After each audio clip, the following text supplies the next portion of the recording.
What?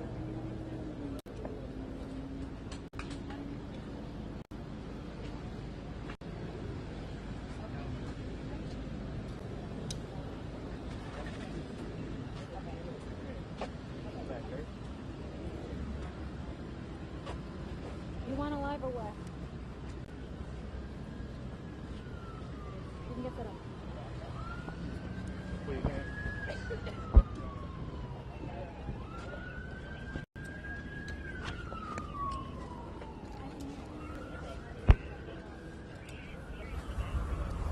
All right, Forbes. All right, we'll get set up.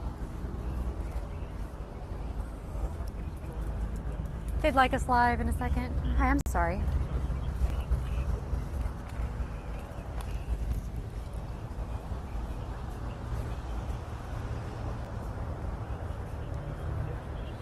Okay, you got background. Sweet. Somebody moved my mic and he set it down. Ugh. Put there. Let me,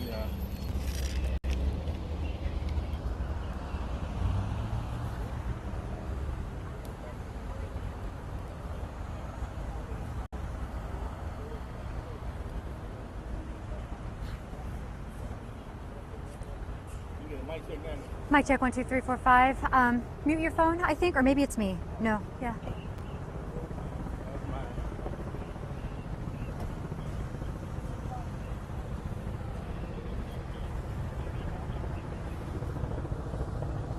Who's talking right now?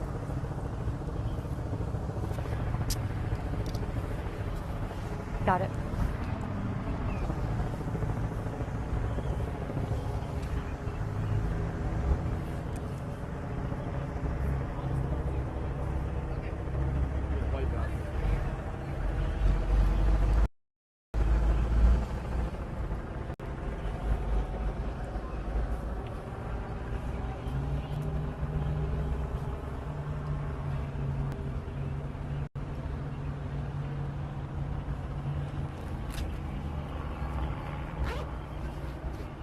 step and show the back. Okay. If you step and show the background, step that way. You got it. It's on your right side.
Is Red VC in the studio, or is he? Oh. Sounds really clear. Sounds good.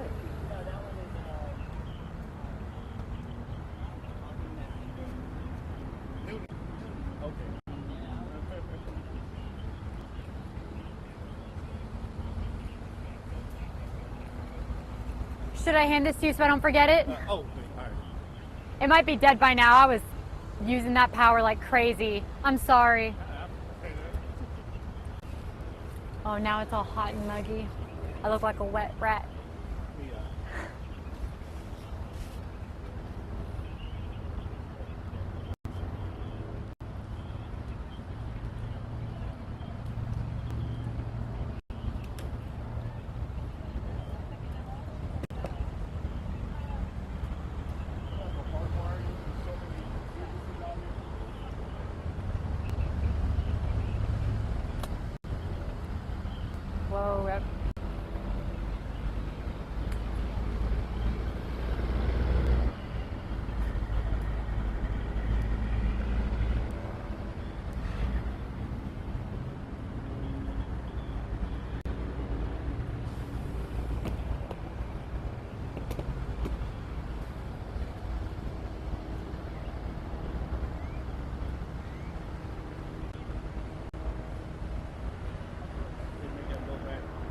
What's up? They go down and they make you go back in. They're being told to move back? Yeah, come with, yeah. They went down there to the black SUV.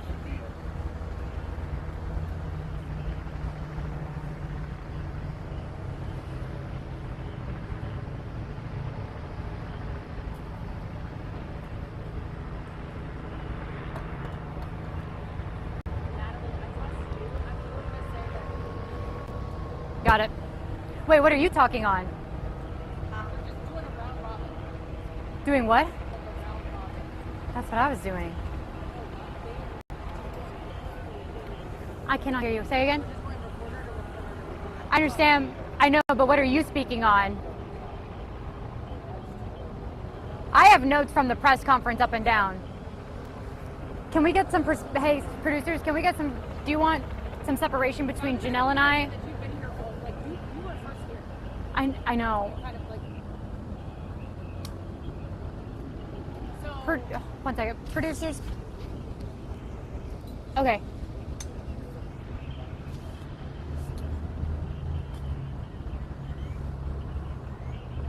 How about you talk about what you saw when you first got here, and then you go over what Eric Johnson and Como said, and I'll do the rest. Okay. Toss to me and I'll talk about FBI Special Agent Cruz. I'm going to do the opposite, because you were out here, you saw more than I saw. Because I was, throughout my shots when we were over there, I was just talking about like wanting to get the details, because there's been a back and forth between the details. So should they come to me first? Because they're coming to you first. This doesn't make any sense. I know. I'm not going over the whole process. Just know I'm not going over the whole process. Do what Eric Johnson said in Como, because you were on top of those numbers. He confirmed the numbers. You do Johnson and Como, I'll do FBI and Cruz. Cool.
A heavy police presence at the Dallas ICE field office. You can see multiple law enforcement vehicles and first responders arriving on scene after authorities say gunfire broke out this morning. Just be advised, it's still active shooter. There's a sniper on the move.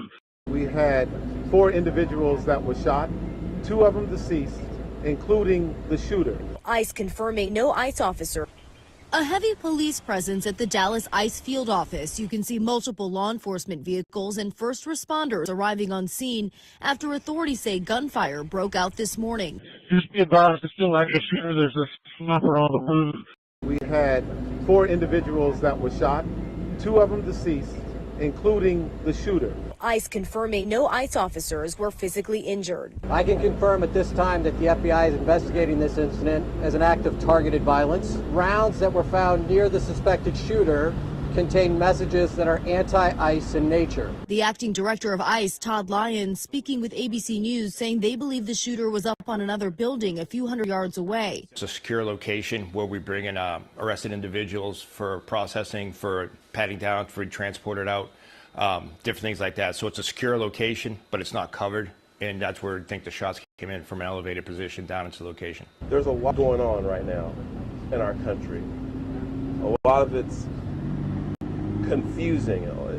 It's a scary time. Lyons saying this office has been targeted before. In this field office itself, there was a bomb threat almost to the day where an individual came up claiming that he had a bomb strapped to him in August. And just in July, we had officers and agents ambushed about 40 minutes away in Alvarado, Texas, by a group with military-style weapons on July 4th. So it just, the attacks and threats on ICE agents just keep increasing, and it has to stop. And the acting director of ICE says assaults and threats on ICE offices are up 1,000% since January. Rena Roy, ABC News, New York. A heavy police presence at the Dallas ICE field office. You can see multiple law enforcement vehicles and first responders arriving on scene after authorities say gunfire broke out this morning. Just be advised, it's still active shooter. There's a sniper on the move. We had 4 individuals that were shot, 2 of them deceased, including the shooter. ICE confirming no ICE officers were physically injured. I can confirm at this time that the FBI is investigating this incident as an act of targeted violence. Rounds that were found near the suspected shooter contain messages that are anti-ICE in nature. The acting director of ICE, Todd Lyons, speaking with ABC News, saying they believe the shooter was up on another building a few hundred yards away. It's a secure location where we bring in arrested individuals for processing, for patting down, for transported out, different things like that. So it's a secure location, but it's not covered. And that's where I think the shots came in from an elevated position down into the location. There's a lot going on right now in our country. A lot of it's confusing.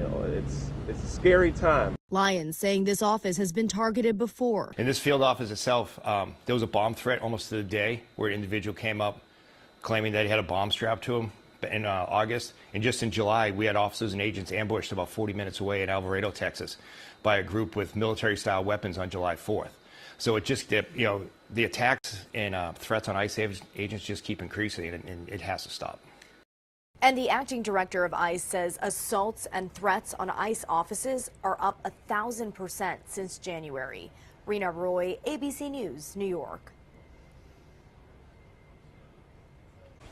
A heavy police presence at the Dallas ICE field office. You can see multiple law enforcement vehicles and first responders arriving on scene after authorities say gunfire broke out this morning. Just be advised, it's still active shooter. There's a sniper on the move.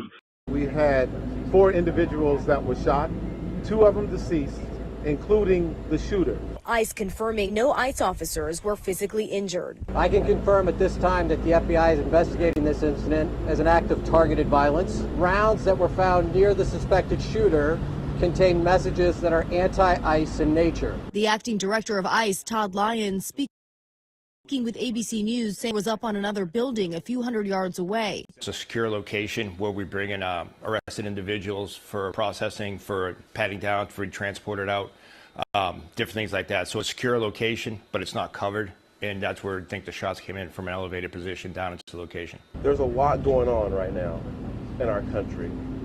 A lot of it's confusing.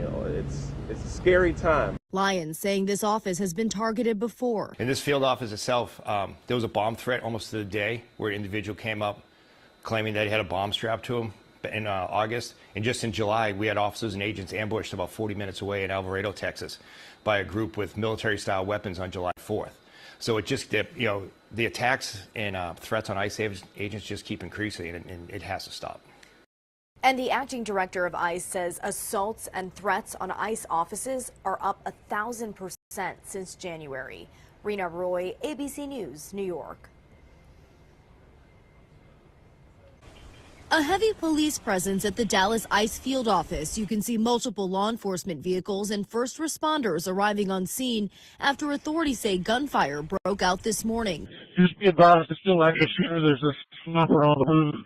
We had 4 individuals that were shot, 2 of them deceased, including the shooter. ICE confirming no ICE officers were physically injured. I can confirm at this time that the FBI is investigating this incident as an act of targeted violence. Rounds that were found near the suspected shooter contain messages that are anti-ICE in nature. The acting director of ICE, Todd Lyons, speaking with ABC News, saying they believe the shooter was up on another building a few hundred yards away. It's a secure location where we bring in arrested individuals for processing, for patting down, for transported out, different things like that. So it's a secure location, but it's not covered. And that's where I think the shots came in from an elevated position down into the location. There's a lot going on right now in our country. A lot of it's confusing. It's a scary time. Lyons saying this office has been targeted before. In this field office itself, there was a bomb threat almost to the day where an individual came up claiming that he had a bomb strapped to him in August. And just in July, we had officers and agents ambushed about 40 minutes away in Alvarado, Texas, by a group with military-style weapons on July 4th. So it just, the attacks and threats on ICE agents just keep increasing, and it has to stop. And the acting director of ICE says assaults and threats on ICE offices are up 1,000% since January. Rena Roy, ABC News, New York. A heavy police presence at the Dallas ICE field office. You can see multiple law enforcement vehicles and first responders arriving on scene after authorities say gunfire broke out this morning. Just be advised, it's still active shooter. There's a sniper on the move. We had 4 individuals that were shot, 2 of them deceased, including the shooter. ICE confirming no ICE officers were physically injured. I can confirm at this time that the FBI is investigating this incident as an act of targeted violence. Rounds that were found near the suspected shooter contain messages that are anti-ICE in nature. The acting director of ICE, Todd Lyons, speaking with ABC News, saying they believe the shooter was up on another building a few hundred yards away. It's a secure location where we bring in arrested individuals for processing, for patting down, for transported out, different things like that. So it's a secure location, but it's not covered. And that's where I think the shots came in from an elevated position down into the location. There's a lot going on right now in our country. A lot of it's confusing. It's a scary time. Lyons saying this office has been targeted before. In this field office itself, there was a bomb threat almost to the day where an individual came up claiming that he had a bomb strapped to him in August. And just in July, we had officers and agents ambushed about 40 minutes away in Alvarado, Texas, by a group with military-style weapons on July 4th. So it just, the attacks and threats on ICE agents just keep increasing, and it has to stop. And the acting director of ICE says assaults and threats on ICE offices are up 1,000% since January. Rena Roy, ABC News, New York. A heavy police presence at the Dallas ICE field office. You can see multiple law enforcement vehicles and first responders arriving on scene after authorities say gunfire broke out this morning. Just be advised, it's still active shooter. There's a sniper on the move. We had 4 individuals that were shot, 2 of them deceased, including the shooter. ICE confirming no ICE officers were physically injured. I can confirm at this time that the FBI is investigating this incident as an act of targeted violence. Rounds that were found near the suspected shooter contain messages that are anti-ICE in nature. The acting director of ICE, Todd Lyons, speaking with ABC News, saying they believe the shooter was up on another building a few hundred yards away. It's a secure location where we bring in arrested individuals for processing, for patting down, for transported out, different things like that. So it's a secure location, but it's not covered. And that's where I think the shots came in, from an elevated position down into the location. There's a lot going on right now in our country. A lot of it's confusing. It's a scary time. Lyons saying this office has been targeted before. In this field office itself, there was a bomb threat almost to the day where an individual came up claiming that he had a bomb strapped to him in August. And just in July, we had officers and agents ambushed about 40 minutes away in Alvarado, Texas, by a group with military-style weapons on July 4th. So it just, the attacks and threats on ICE agents just keep increasing, and it has to stop. And the acting director of ICE says assaults and threats on ICE offices are up 1,000% since January. Rena Roy, ABC News, New York. A heavy police presence at the Dallas ICE field office. You can see multiple law enforcement vehicles and first responders arriving on scene after authorities say gunfire broke out this morning. Just be advised, it's still active shooter. There's a sniper on the move. We had 4 individuals that were shot, 2 of them deceased, including the shooter. ICE confirming no ICE officers were physically injured. I can confirm at this time that the FBI is investigating this incident as an act of targeted violence. Rounds that were found near the suspected shooter contain messages that are anti-ICE in nature. The acting director of ICE, Todd Lyons, speaking with ABC News, saying they believe the shooter was up on another building a few hundred yards away. It's a secure location where we bring in arrested individuals for processing, for patting down, for transported out, different things like that. So it's a secure location, but it's not covered. And that's where I think the shots came in, from an elevated position down into the location. There's a lot going on right now in our country. A lot of it's confusing. It's a scary time. Lyons saying this office has been targeted before. In this field office itself, there was a bomb threat almost to the day where an individual came up claiming that he had a bomb strapped to him in August. And just in July, we had officers and agents ambushed about 40 minutes away in Alvarado, Texas, by a group with military-style weapons on July 4th. So it just, the attacks and threats on ICE agents just keep increasing, and it has to stop. And the acting director of ICE says assaults and threats on ICE offices are up 1,000% since January. Rena Roy, ABC News, New York. A heavy police presence at the Dallas ICE field office. You can see multiple law enforcement vehicles and first responders arriving on scene after authorities say gunfire broke out this morning. Just be advised, it's still active shooter. There's a sniper on the move.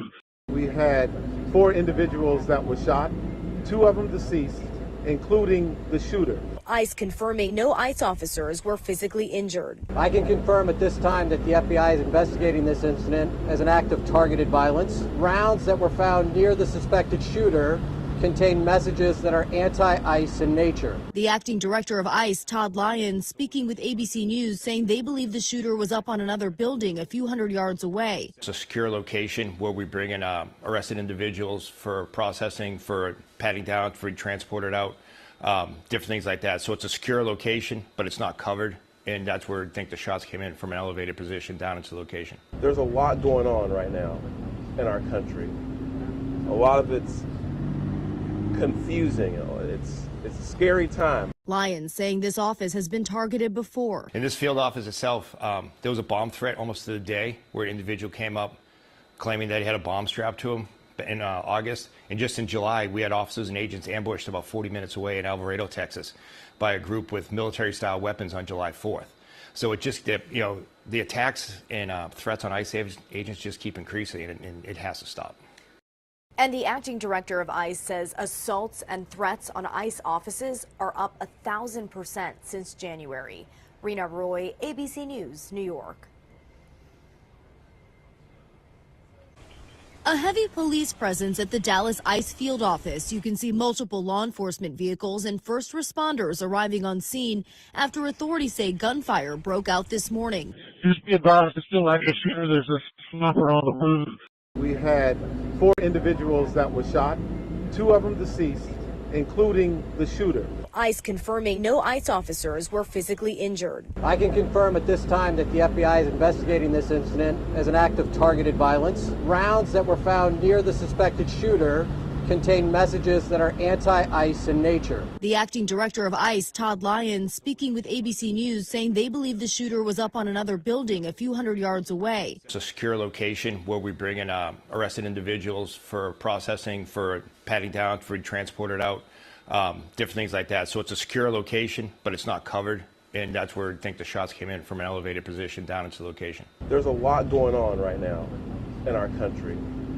A lot of it's confusing. It's a scary time. Lyons saying this office has been targeted before. In this field office itself, there was a bomb threat almost to the day where an individual came up claiming that he had a bomb strapped to him in August. And just in July, we had officers and agents ambushed about 40 minutes away in Alvarado, Texas, by a group with military-style weapons on July 4th. So it just, the attacks and threats on ICE agents just keep increasing, and it has to stop. And the acting director of ICE says assaults and threats on ICE offices are up 1,000% since January. Rena Roy, ABC News, New York. A heavy police presence at the Dallas ICE field office. You can see multiple law enforcement vehicles and first responders arriving on scene after authorities say gunfire broke out this morning. Just be advised, it's still active shooter. There's a sniper on the move. We had 4 individuals that were shot, 2 of them deceased, including the shooter. ICE confirming no ICE officers were physically injured. I can confirm at this time that the FBI is investigating this incident as an act of targeted violence. Rounds that were found near the suspected shooter contain messages that are anti-ICE in nature. The acting director of ICE, Todd Lyons, speaking with ABC News, saying they believe the shooter was up on another building a few hundred yards away. It's a secure location where we bring in arrested individuals for processing, for patting down, for transported out, different things like that. So it's a secure location, but it's not covered. And that's where I think the shots came in, from an elevated position down into the location. There's a lot going on right now in our country. It's confusing. It's a scary time. Lyons saying this office has been targeted before. In this field office itself, there was a bomb threat almost to the day where an individual came up claiming that he had a bomb strapped to him in August. And just in July, we had officers and agents ambushed about 40 minutes away in Alvarado, Texas, by a group with military-style weapons on July 4th. So it just, the attacks and threats on ICE agents just keep increasing, and it has to stop. And the acting director of ICE says assaults and threats on ICE offices are up 1,000% since January. Rena Roy, ABC News, New York. A heavy police presence at the Dallas ICE field office. You can see multiple law enforcement vehicles and first responders arriving on scene after authorities say gunfire broke out this morning. Just be advised, it's still active shooter. There's a sniper on the move. We had 4 individuals that were shot, 2 of them deceased, including the shooter. ICE confirming no ICE officers were physically injured. I can confirm at this time that the FBI is investigating this incident as an act of targeted violence. Rounds that were found near the suspected shooter contain messages that are anti-ICE in nature. The acting director of ICE, Todd Lyons, speaking with ABC News, saying they believe the shooter was up on another building a few hundred yards away. It's a secure location where we bring in arrested individuals for processing, for patting down, for transported out, different things like that. So it's a secure location, but it's not covered. And that's where I think the shots came in, from an elevated position down into the location. There's a lot going on right now in our country. A lot of it's confusing. It's a scary time. Lyons saying this office has been targeted before. In this field office itself, there was a bomb threat almost to the day where an individual came up claiming that he had a bomb strapped to him in August. And just in July, we had officers and agents ambushed about 40 minutes away in Alvarado, Texas, by a group with military-style weapons on July 4th. So it just, the attacks and threats on ICE agents just keep increasing, and it has to stop. And the acting director of ICE says assaults and threats on ICE offices are up 1,000% since January. Rena Roy, ABC News, New York. A heavy police presence at the Dallas ICE field office. You can see multiple law enforcement vehicles and first responders arriving on scene after authorities say gunfire broke out this morning. Just be advised, it's still active shooter. There's a sniper on the move. We had 4 individuals that were shot, 2 of them deceased, including the shooter. ICE confirming no ICE officers were physically injured. I can confirm at this time that the FBI is investigating this incident as an act of targeted violence. Rounds that were found near the suspected shooter contain messages that are anti-ICE in nature. The acting director of ICE, Todd Lyons, speaking with ABC News, saying they believe the shooter was up on another building a few hundred yards away. It's a secure location where we bring in arrested individuals for processing, for patting down, for transported out, different things like that. So it's a secure location, but it's not covered. And that's where I think the shots came in, from an elevated position down into the location. There's a lot going on right now in our country. A lot of it's confusing. It's a scary time. Lyons saying this office has been targeted before. In this field office itself, there was a bomb threat almost to the day where an individual came up claiming that he had a bomb strapped to him in August. And just in July, we had officers and agents ambushed about 40 minutes away in Alvarado, Texas, by a group with military-style weapons on July 4th. So it just, the attacks and threats on ICE agents just keep increasing, and it has to stop. And the acting director of ICE says assaults and threats on ICE offices are up 1,000% since January. Rena Roy, ABC News, New York. A heavy police presence at the Dallas ICE field office. You can see multiple law enforcement vehicles and first responders arriving on scene after authorities say gunfire broke out this morning. Just be advised, it's still active shooter. There's a sniper on the move. We had 4 individuals that were shot, 2 of them deceased, including the shooter. ICE confirming no ICE officers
sorry. No, that's not your fault. I also got into their shot too, and I was like, I am all over the place. No. We weren't here. We were here, but the cops came and asked us to get off the street. So this is the only spot we could find. Well, that's that. No, yeah, we were like right next to them, and I was like, oh hey, and he was about to go live, and I was like, oh my god, like We're all on top of each other. So I know. I'm just waiting to see what they want to do for the rest of the This poor Burger King. I'm Ken, by the way. I'm Natalie. Nice to meet you. Ken. Mike. It's still open. I guess the cops are coming in. Yeah. You didn't just go tip off. You walk down here and told y'all. Did you come down here and told you? Yeah. That's why we We had Ted Cruz was going to do a live shot with us, then he canceled it. Yeah, he did the same to me too. He like bounced, and I was like, we were supposed to get sound. We weren't even gonna be live. He hopped in his SUV and bounced. I guess those guys with his handlers or something, the ones that were. Those are the guys, yeah. You see how the. Do you hear anything? Oh, never mind. I don't hear programming. Do you hear anything? I can hear you, but I can't hear the show or anything like that. So I just wanted to make sure. And DPD lieutenant was like, okay, thank you, we're done. Thanks for coming. And then Kate Cruz was I'm sorry I was all over you guys a second ago. I didn't realize what was going on. I know. Where he was that he made it up here so fast. Who? Ted Cruz? Oh, I don't know. I don't You guys know. just kind of always around somewhere. I know, right? You'll find a camera. Just lurking in the. Yeah, but I wonder if he's got access to some sort of like private plane or something. Oh, I'm sure. I'm sure. Because there's no way that. Yeah, I'm sure.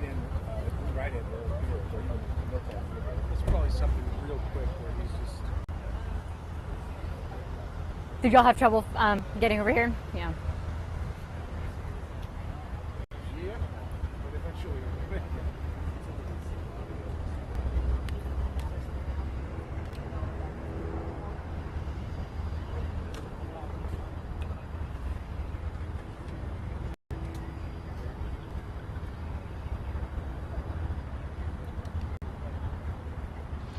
Our focus for, okay. They'd like us to check our focus for the next hit. I won't pan that way. We can just stay on me and.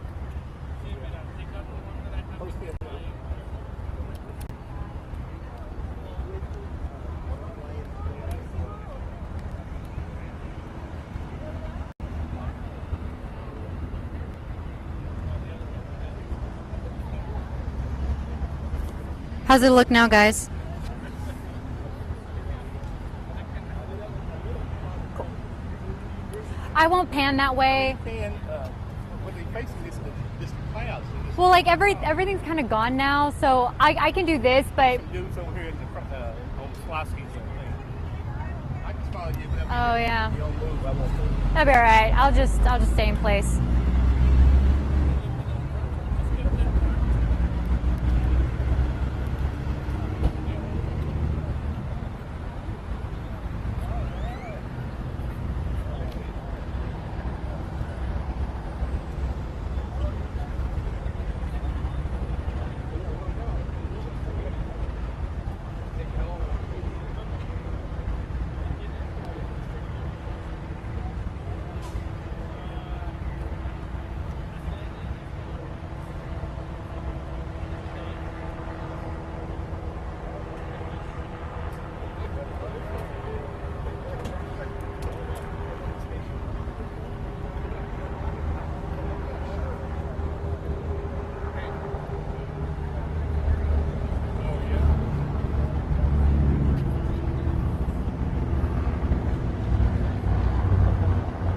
Are we after Janelle?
got everything. Smart.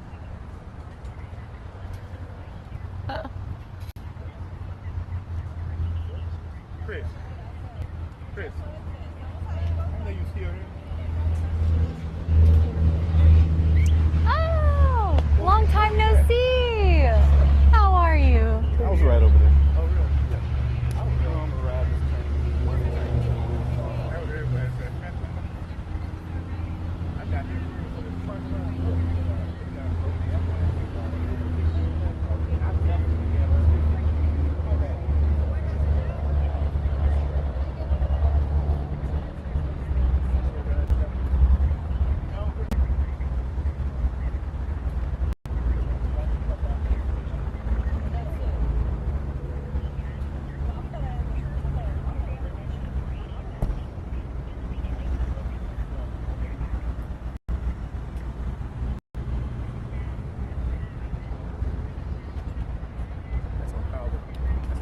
Everybody's slowing down, trying to look and see what's going on. I know.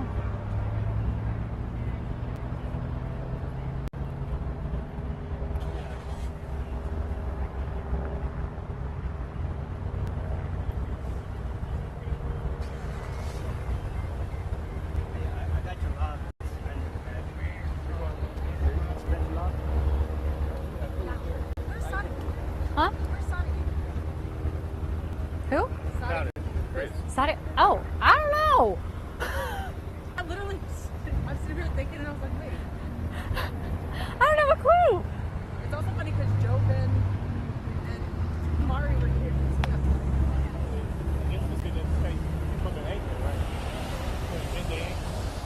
I thought not only was he doing midday, I thought you were supposed to anchor midday today. What's up? Weren't you supposed to anchor midday today? I don't know. Was I?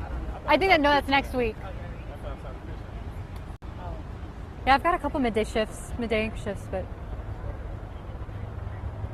still stand it.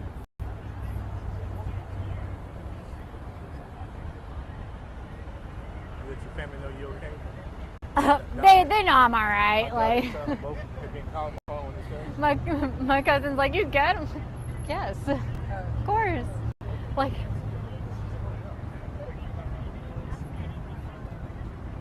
I'm excited getting out here though. Man, we got lucky. We got lucky being the first here because it took us like a couple minutes to get over here. But Forever. We got here at 8:30. So which way did you come in though? Did you come in, try to get in out here? Yeah, that way. But then they had us go to the Ed Center, which is where it actually took us a little bit of time. oh, they're getting cozy over there. That's funny. Got their cups and everything.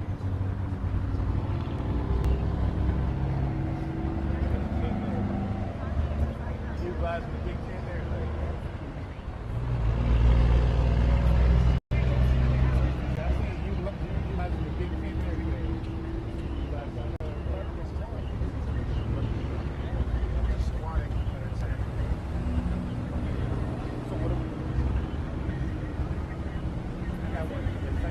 What's up?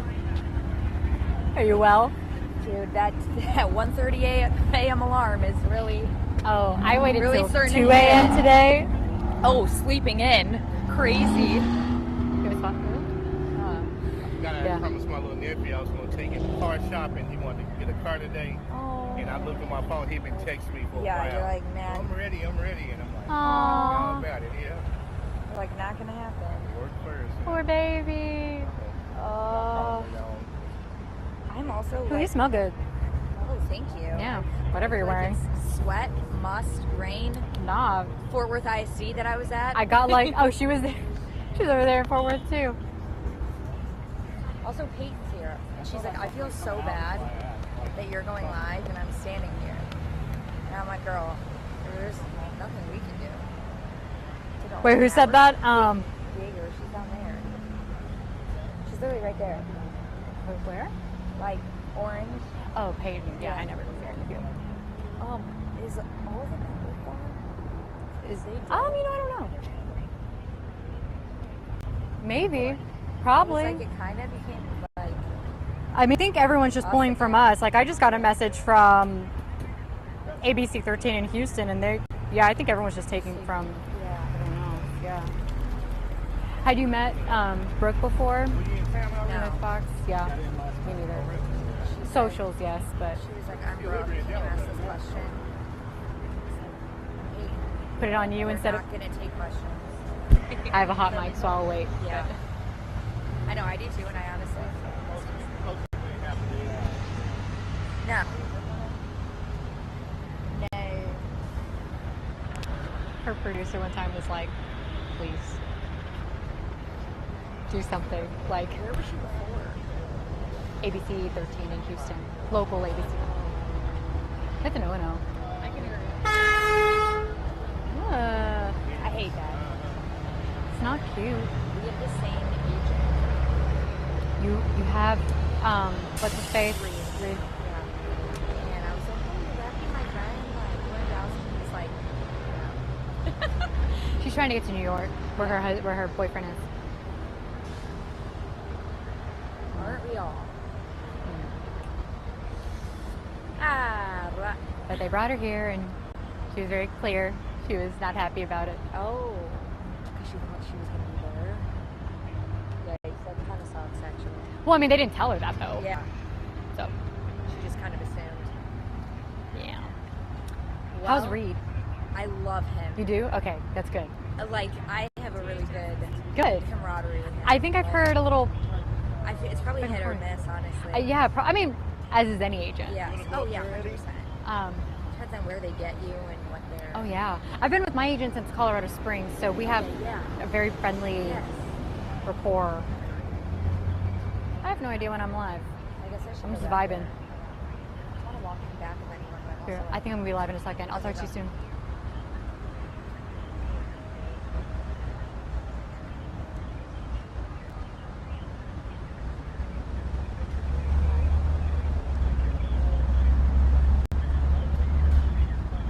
Focus good?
Am I coming up?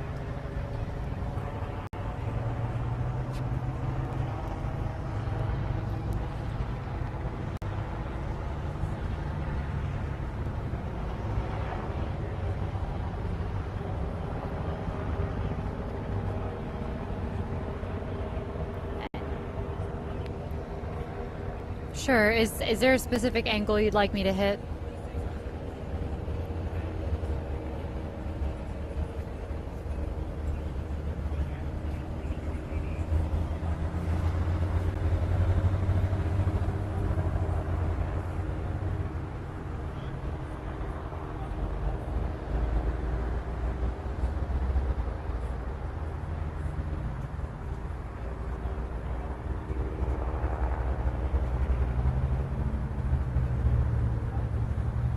Is the shot in focus at least?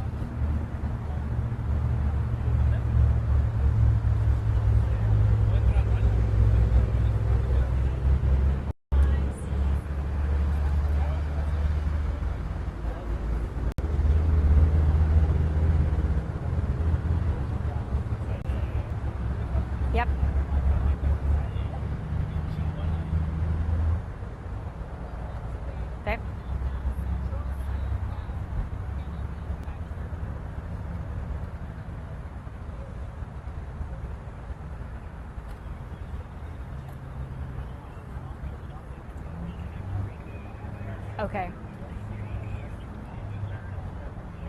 Do you hear that, Forbes?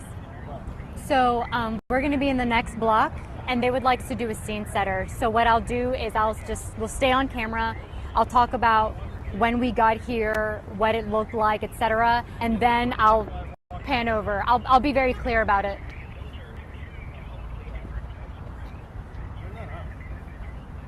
Can we start with a tight shot?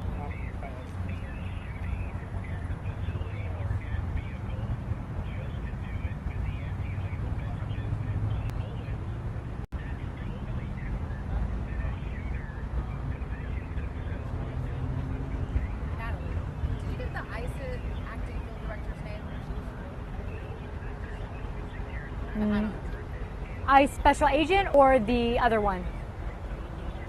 Because there's ICE Enforcement and Removal Office is Joshua Johnson. He was the second FBI guy to talk. Are you looking for the first? I don't know the first.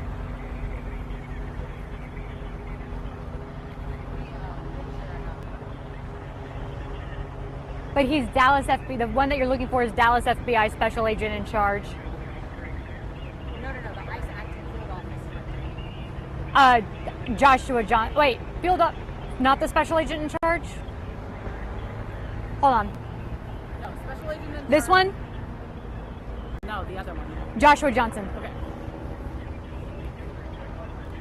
That's Joe Rathrock. Huh? That's Joe Rathrock. That's his name. You would know better than I. I just didn't know the other guy. Yeah. Joshua Johnson. And I should know this because I looked at Oh.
What's up? Scene setter.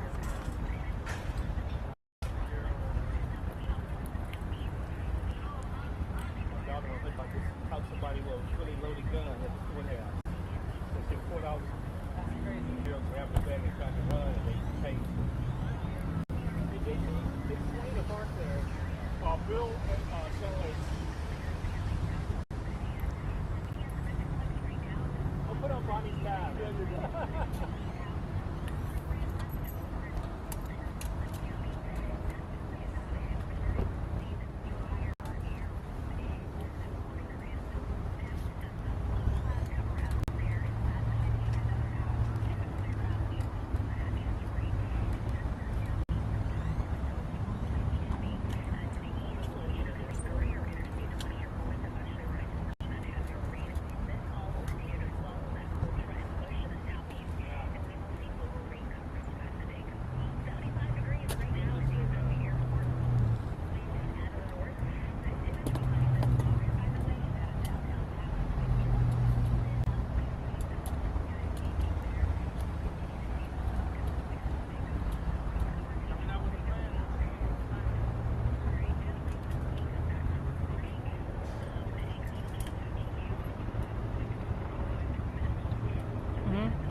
Okay. Janelle. I'm going to start by talking about what I saw when I first got here. We were first media on scene, and then talk about what it looks like over there, and then I'll toss to Janelle for a presser recap. Is that what she said? Sorry. I bet she could do a presser recap because she was just asking me about the names of the FBI people we were hearing from. And she has a lot of info on that, so I think that should work out. I can tell her in a second. Janelle. Janelle.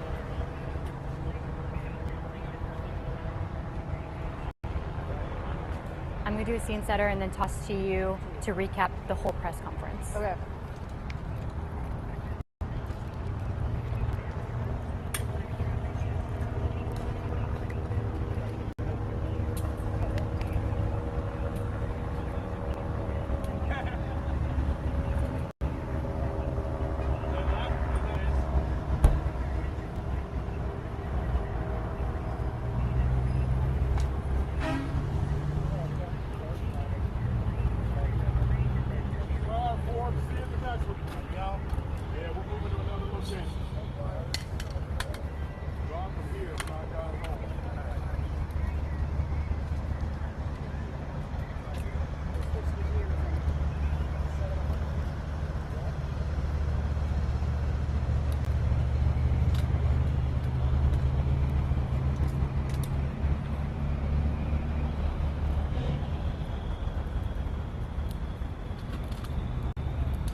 And it comes straight to me, right?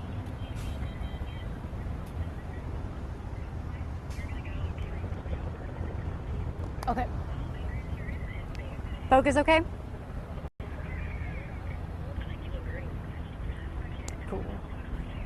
I had like 3 or 4 of y'all mention the focus, so I just want to make sure. Okay, good.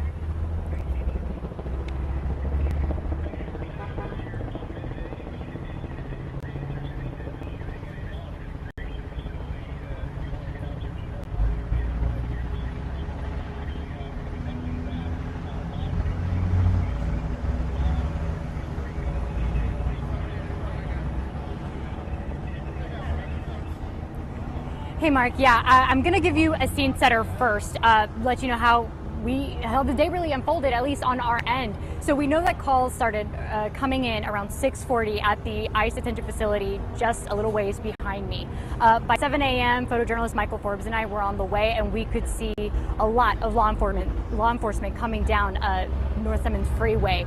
By the time we got here, we were first on scene. We were initially down the street where it was active, and it seemed like police were trying to get a better idea of where we could safely be as things were still unfolding, and even officers were still learning information. There was little they had to tell us. So we came around, and now we are off North Simmons Freeway and Empire Central. When we first arrived here, tons of law enforcement, federal agencies, Dallas Fire Rescue, different ambulances, everyone was here and present, and it was very, very busy. And so now when we look down this way, towards North Simmons Freeway, the frontage road just off of that, we see a couple of police units. We have seen some federal agents and local law enforcement huddled over by the Schlotzskys nearby, but that has, I don't want to say cleared, but everything has really shifted down closer to the ICE facility, and that just moments before it cleared this way, we heard from the FBI and from Dallas Mayor Eric Johnson. And with that, I'm going to send it over to my colleague Janelle Fort to give us a recap on that.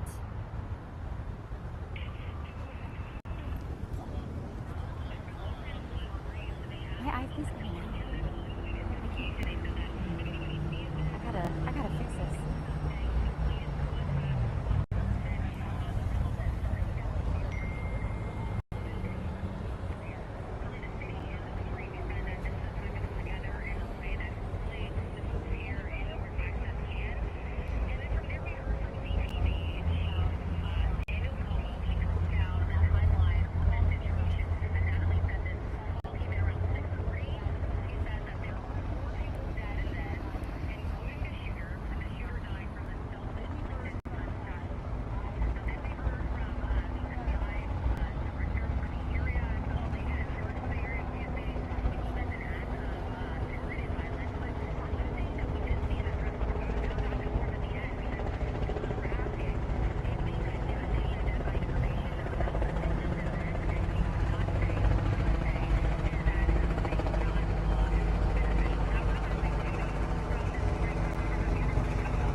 Oh shit. Load up on that one. Yeah, damn.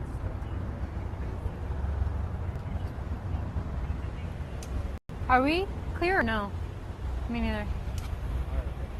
I don't mind, I'm just curious. Also, how do we get out of here? I guess just that way? Yeah, I'm like, I don't even know. What's up? What they say?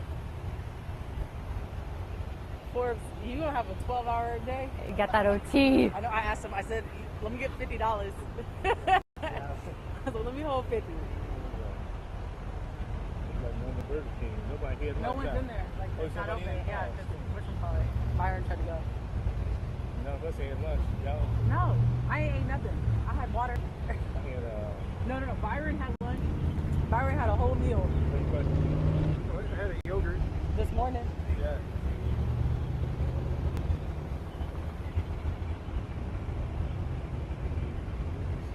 And you know what's crazy? When I was leaving the house this morning, I was like, oh, I should grab some snacks. And then I was like, I'll be okay. I don't need snacks. Every time I have that second thought, I've just listened to it now. Because I told myself, I was like, I don't think I need to focus too much on my hair or anything like that, which thankfully I didn't. And so I was like, okay, cool. But I almost didn't bring my rain jacket, and I turned around for it. I was like, no, I have a feeling. I put all my rain stuff in this car. I was like, you know what? Just in case because I was like, surely weather's going to be a flub, like it's not going to be as severe. And then I saw Jobin on weather, so I was like, I'll be good. But then Where did they send me? I brought weather clothes to change into if I needed to. you what? Oh, Weather clothes, and I bought another outfit because I had a shoot just in case it started raining during my shoot.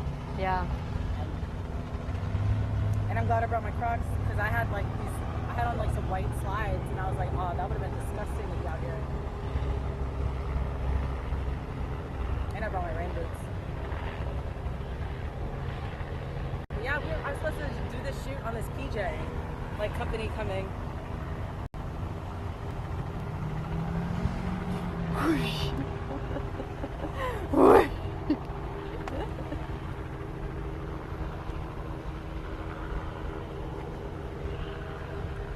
We're clear. Cool. Are we really? Just want to run over to that next Sean and go eat before You should go then.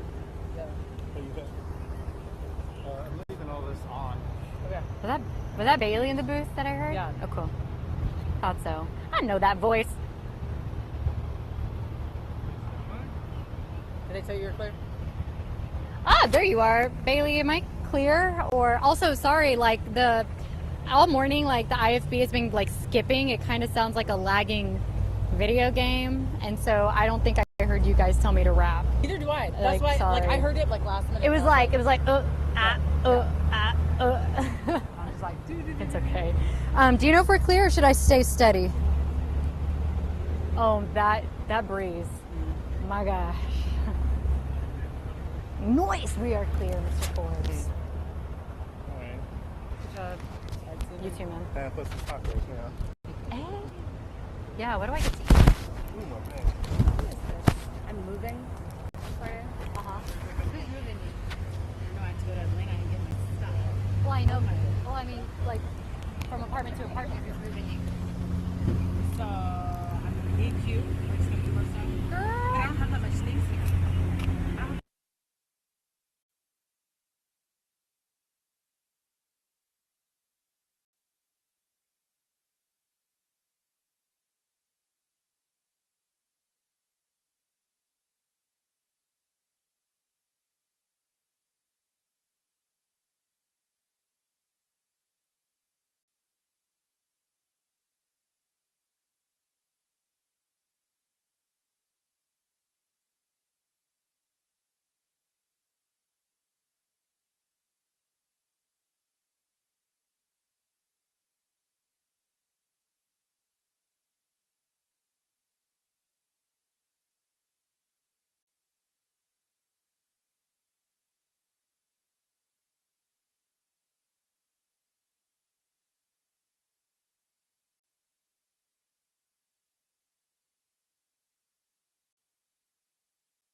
agents, 3,000 Border Patrol agents to carry out mass deportations and immigration enforcement.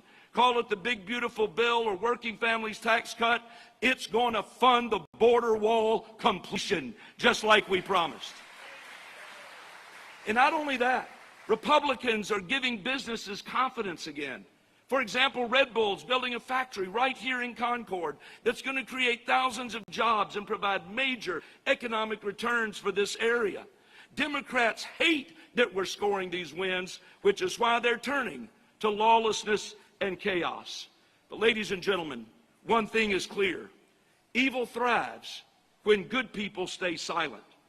Evil wants us to cower in fear, to shrink back from the fight. And yet many of you in this room know that Christ has not given us a spirit of fear, but of power and of love and of a sound mind. And we are called to run the race set before us with courage and conviction. And so today, I am standing here before you to say, as we are going to be welcoming in a few minutes the Vice President of the United States, we will not be silent. We will not back down. We will honor the memory of those we've lost by working tirelessly to do what? To restore safety, to restore justice, and restore hope to our communities. May God bless you, and may God bless America.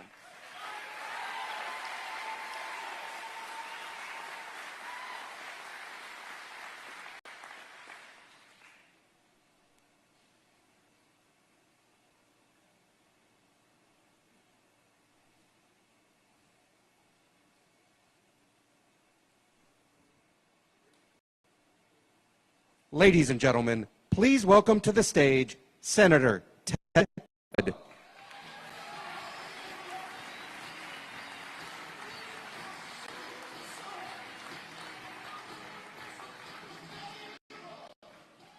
Well, hello, North Carolina. How's everybody doing? It is great to be in the heart of NASCAR country. You know, how about J.D. Vance?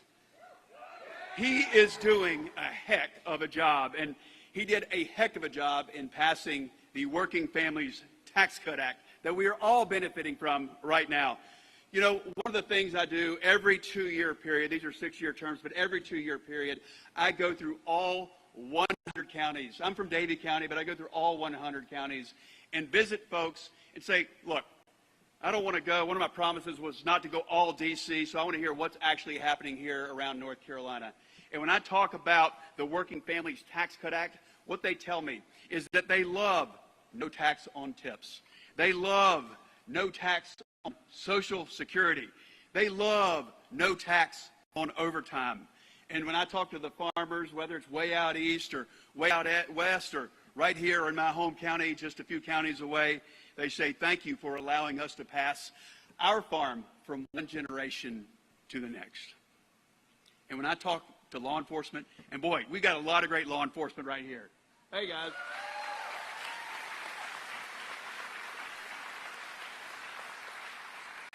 They love that we are stopping the cartels from streaming into our country and right here into North Carolina. How about that?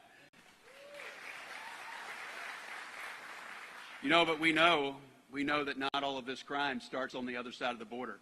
Some of it's, unfortunately, it's homegrown and it's allowed to fester in our cities. And, you know, in our beautiful cities, it leads to heartbreak and tragedy, like Irina Zarutska a month ago. And I don't think of that first as a senator. I think of that as a citizen of North Carolina, someone who had 2 daughters that were actually years ago born there in Mecklenburg County and is her same age. So that's how I think about it. You know, no father should ever have to go through what her father and her family went through. That father was in a war-torn country, watching his daughter in supposedly a safe country, watching his daughter's funeral on FaceTime. It will break your heart, and it has broken all of our hearts. But I want to thank some leaders right here in North Carolina. I want to thank North Carolina Senator Phil Berger. I want to thank Speaker Destin Hall for passing some great legislation that will protect our communities. How about them? Give them a hand, folks.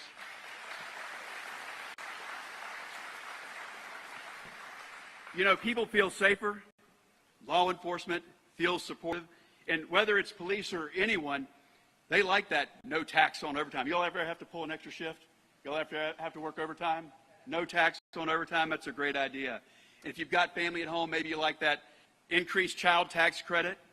And whether you're law enforcement or anybody that wants to play a part in our workforce, you want good jobs.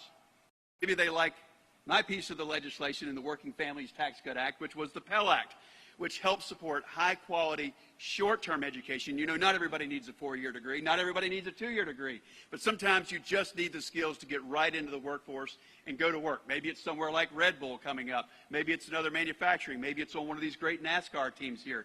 But you just need some short-term education, and that's what the Pell Act does, so that we can keep growing North Carolina's economy and making America great again. Thank you. God bless you. Let's welcome J.D. Vance in a few minutes. Thank you.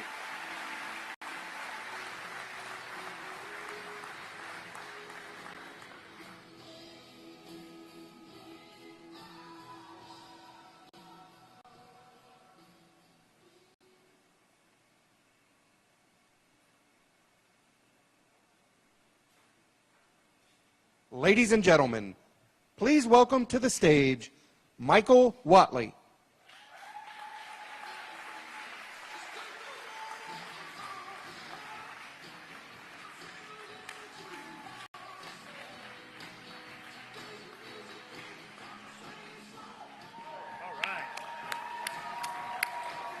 Well, God bless North Carolina.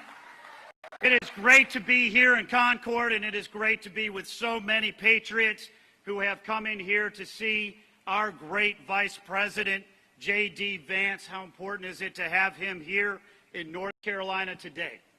You know, when you think about where we are in North Carolina today, we are experiencing the most transformational presidency of our lifetime. We are in the middle of a term where 9 months in, President Trump and Vice President Vance and their administration are keeping their promises to the people of America and the people of North Carolina. We are rebuilding our economy. They are setting up trade policies that are going to benefit North Carolina manufacturers, North Carolina farmers, North Carolina small businesses. We are seeing wages go up. We are seeing jobs get created all across this state. America is respected around the world again. And President Trump and J.D. Vance are working very hard to make sure that we can protect our kids and our communities all across North Carolina. They have secured the southern border. Just last month, they announced for the 3rd month in a row, 0 illegal aliens have come across our border and been released into America.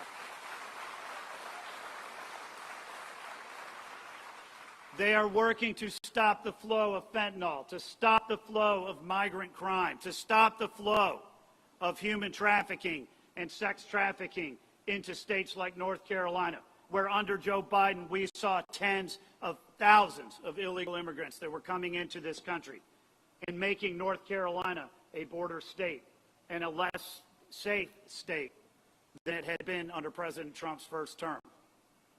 And we talk about keeping the world safe. You know, the men and women of North Carolina that we have in uniform are the tip of the spear when it comes to protecting our interests and our allies around the world. We need to support our troops. We need to support our veterans, 720,000 of them who live here in North Carolina. That's what's happening all day, every day with President Trump's administration.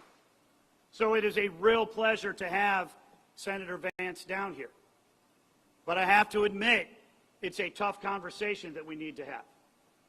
We need the highest government function to be protecting our kids and our communities. The highest function of government is to keep its citizens safe.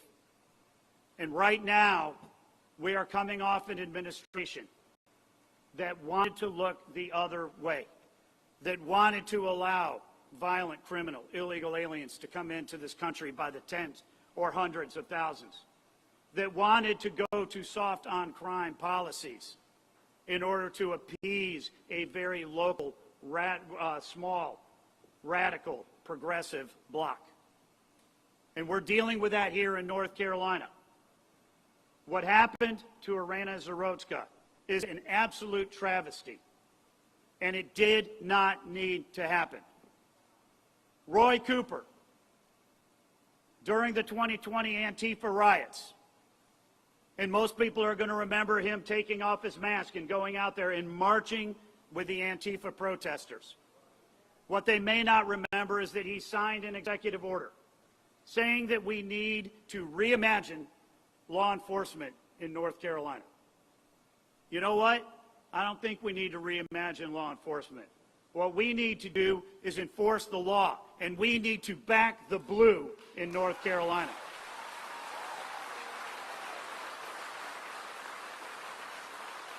We need to make sure that people like DeCarlos Brown Jr., who are arrested 14 times, are not going to be released this will also 14 turn them times into and back on the street. Cultural force. That man should have never been on the street. Yield them he both should have hard never power been and on soft that power. car. And, they and he will should use not it have been in a promote position their to take interests that as they life. should. We heard just The last 193 week members another guy of the in United Charlotte Nations had do already not been have arrested to agree and on released every 9 minute times this detail year. of values. Folks, it's only But September. we have to have a common That's one a understanding month. of fundamentals. We don't They need include a the revolving sovereignty door and territorial at integrity the of jail. states. We They don't include need the soft on prohibition crime of the use of policies force like Roy and Cooper the brought to respect North for human Carolina. rights We need and to keep our fundamental kids freedoms. and our communities safe. These values are the building blocks of I want who to we thank are and Senator what Berger we stand for and as Speaker the Hall for United their great Nations. leadership in The passing broad in just 2 international days community has legislation overwhelmingly to roll an back interest Governor to Cooper's uphold soft on crime policies, to roll back Let me be the clear. look the other way policies he had brought in. Senator, Russia thank you. has no right to continue its aggression. And I on called Ukraine. them Israel last has week no right and said, you to need violate to pass this type of international law language. in You Palestine. need to roll back these policies. States have no and I right appreciate to use you guys stepping up Sudanese or immediately Congolese territories to protect to fight North proxy Carolina wars citizens, for their not economic just in or Charlotte, strategic but all across our great self-interest. state. But there's more to be done. I urge us all to And heed before I this go message there, I want to mention of just the real quick, international community and act their Democratic accordingly. colleagues in the House War who is voted always in bloc a against failure this of legislation. humanity. Have It you is a noticed on collective every failure of our 80-20 fundamental issue, values. the Democrats It is are a absolutely failure on of the us wrong side of the issue. as human beings. When it comes to the big, beautiful bill, Thirdly, to extending I President would like to Trump's say a tax few cut, words about the no tax state on tips, of no the tax United on overtime, no Nations, tax the on Social Security, institution where we 70% are. approval in North Carolina. Every The UN single was Democrat created to voted maintain against and promote peace, Roy Cooper said stability, he would have voted against it development, if he was in the Senate. and friendly relations. You know, you think among about where nations. we are with law enforcement. In order to You achieve think this, about the this bill, balance they're voting between against the it. three You think about elements having was boys and required. girls sports and men and women's locker The power rooms. Another at the highest 70-30, level 80-20 was issue. represented And Roy Cooper by was on the the UN exact Security opposite Council. side. In fact, he The vetoed interests 3 different bills of the wider membership that would have were prevented that reconciled radical here ideology in the General from Assembly. infecting our schools. And the values And yet, were on enshrined every in the single Charter issue, and the Democrats consolidated are on the as wrong rules side of of an 80-20 international issue. law. And I Now, don't unfortunately, I've not today seen any the UN polls is struggling to to talk fulfill about its this central bill promise that you of just delivering moved and peace passed. and stability. But I bet it's probably about 90% We can always of North blame each Carolina other, voters but at the end of want the day, to it's a protect collective our decision. kids and our Countries families. have increasingly and the Democrats taken in the North liberty Carolina to break the rules of international law and to use force against are absolutely other people's steadfast territories in and being on the suppress wrong side other of nations. this issue like they are on every The issue. United Nations of today But the fact is, does not Republicans sufficiently care about our reflect the families. realities They care of the about our balance of communities. power. They are going to fight All too often, it across this fails to state serve and as a across the forum country. for the coordination You of think interests. about President Trump. And the values We at had its core riots are too out in often California. not respected. He sent in good the National faith. Guard to quell those We riots. all want to have Every the freedom Democrat to leader make across the country choices said, you and a can't possibility to influence You can't the world protect our around citizens. us. Today, We talked many about countries cleaning are up seeking Washington, answers D.C., in using the National multipolarity Guard or to arrest thousands transactionalism. upon thousands of criminals roaming around the street. And right now, today, The UN fails Washington, to D.C. is the deliver. most safe that it This has been trend in will decades. accelerate. So, let me sum up in the terms of the 3 pillars. So values, President interest, Trump and power. J.D. Vance have Our a vision values for can a safer divide us. America. Fundamentally, To back however, the blue. They should to unite keep our us communities around the safe, basic principles to of protect our humanity, families. the rule of And law, I am very, and the very prohibition proud of aggression. that I had the Our opportunity to interests work differ, with President Trump and his and it's only campaign right and J.D. that we Vance promote to them. make sure that they carry However, North our choices Carolina have 3 consequences. times in a Opportunism row will eventually be forced to confront the problems it tried to ignore. and are in a position today Power will where we are constantly seek experiencing a the new most balance. transformational term, We must adapt certainly to change. since Ronald Reagan's first term, Nevertheless, if not we should even not before allow the that, rise of hard power because to blind they are us. here to make The America power of great. legitimacy, And integrity, I am very excited and that the rules Vice President will chose remain today to strong. come down here and So let me talk get to to our my law second enforcement part. community From and the talk to our great situation patriots in to North Carolina possible solutions about or the things issues that really we could do truly together. matter. And I am excited Never before to be in running history for has Senate humankind so that I can had be a voice such means of for all of innovations the at its North Carolina disposal to families and solve the communities, world's and most I can pressing be an problems. ally for President Trump However, in the Senate. the current direction is wrong in so many ways. There are more wars than at any time since So let's World War welcome II. the great Vice The President. world is becoming increasingly Let's make sure divided. that when he comes out here, And so are our we give him a societies, North and the measures Carolina to deal with welcome climate change and and sustainable welcome him development to God's country. are lagging And I behind. thank all of you for being here today, but most In importantly, different I parts want of the to world, thank we're our witnessing law enforcement immense community, civilian the men and suffering women who and protect us. blatant disrespect for humanitarian principles. For me as a Finn, Russia's war of aggression in Ukraine Thank you not very much, only North reminds me of Carolina. our We love past, you. but is directly linked to the security of the part of the world where I live.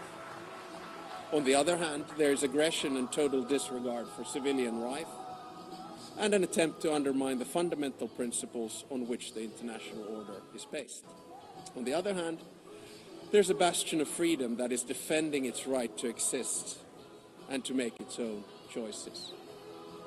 The battle for what consequences we will draw from this aggression is not yet over. Recently, there's been serious attempts at diplomatic solutions of the war on the initiative of the United States. There are no perfect solutions to wars. At the same time, we know that any decision made in these matters will have far-reaching consequences in Ukraine and beyond.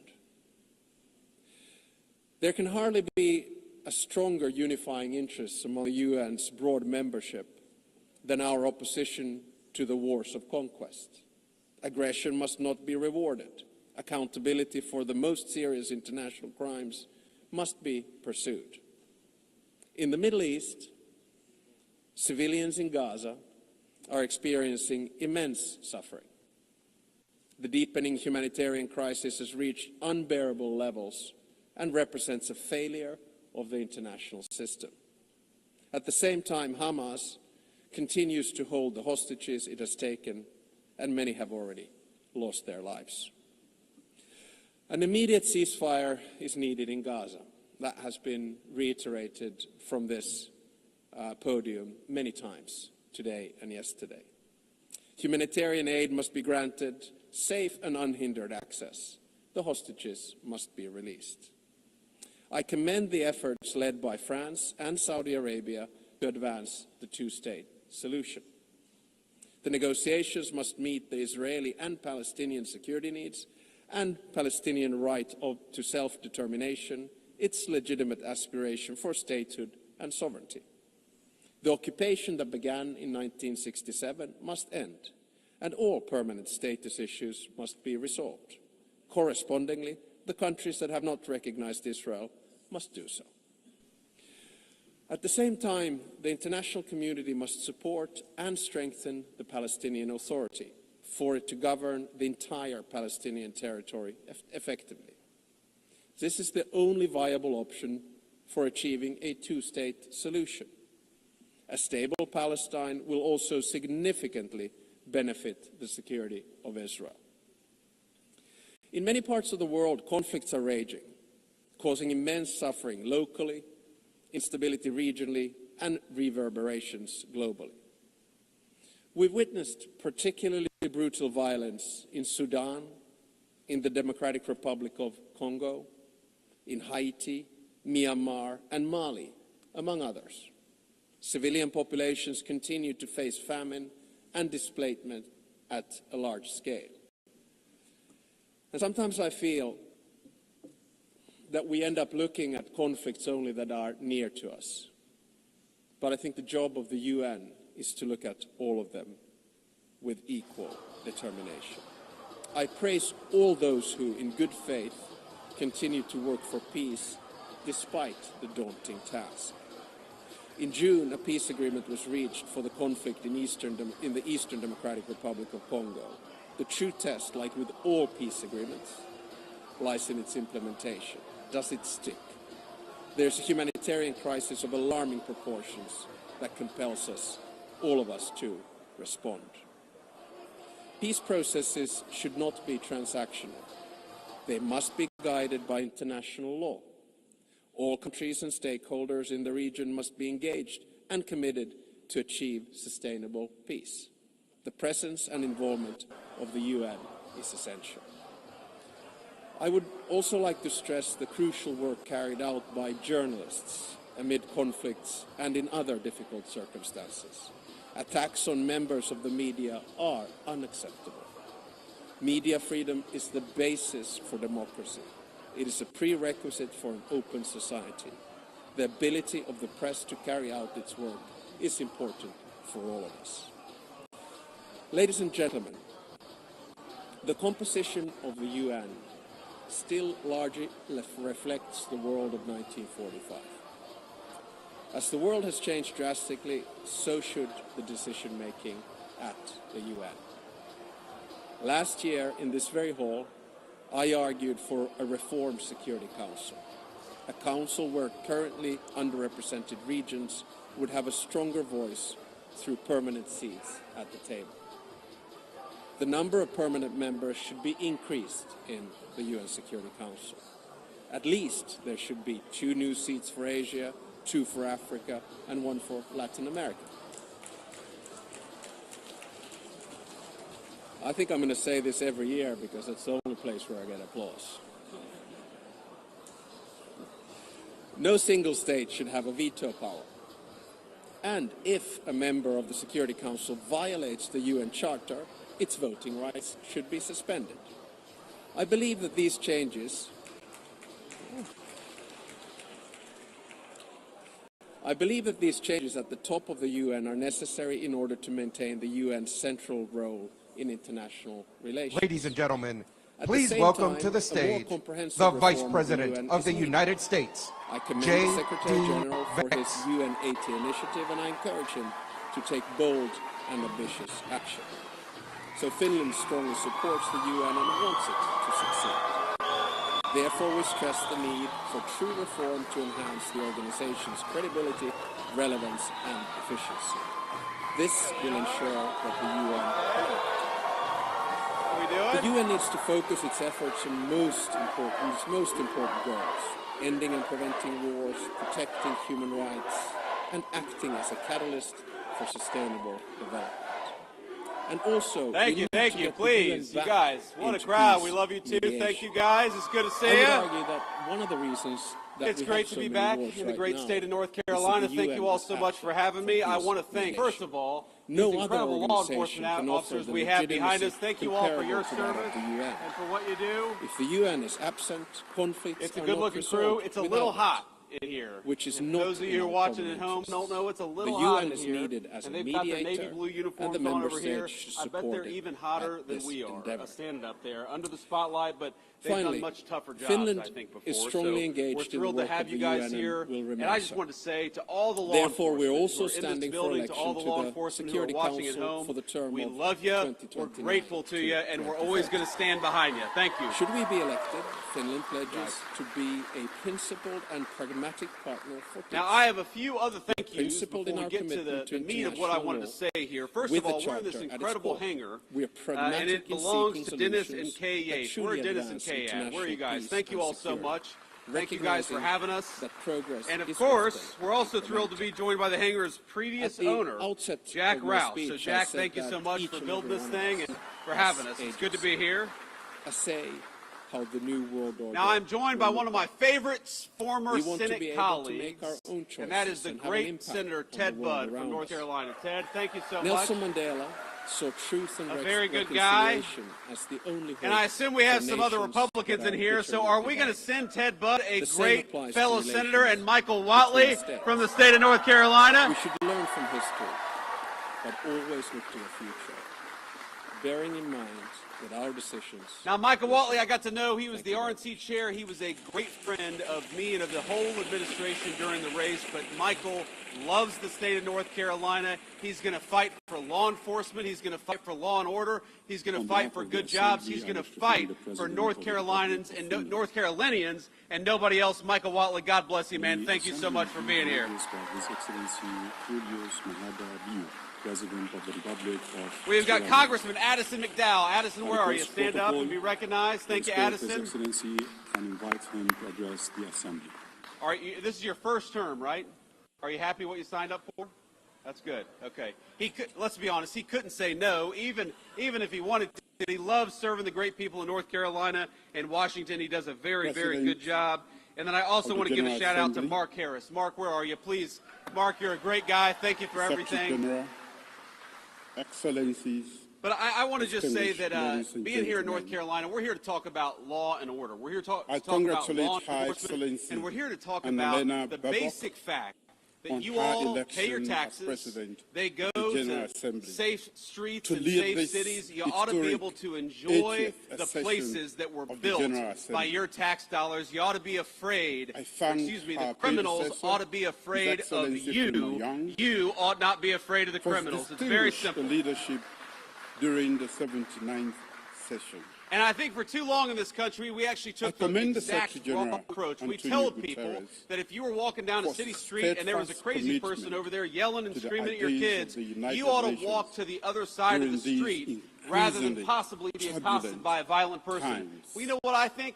I think that if a person is being violent and threatening to young children and young families, they ought to send their asses to prison instead of telling people that they got to cross the other side of the street. Of the United Nations. This assembly is and Ted is going to be mad at me. Ted is a good Christian man. He does not cuss. So Ted, forgive me. I get a little fired up sometimes when I'm talking about this. Look, I have gotten in arguments with people before.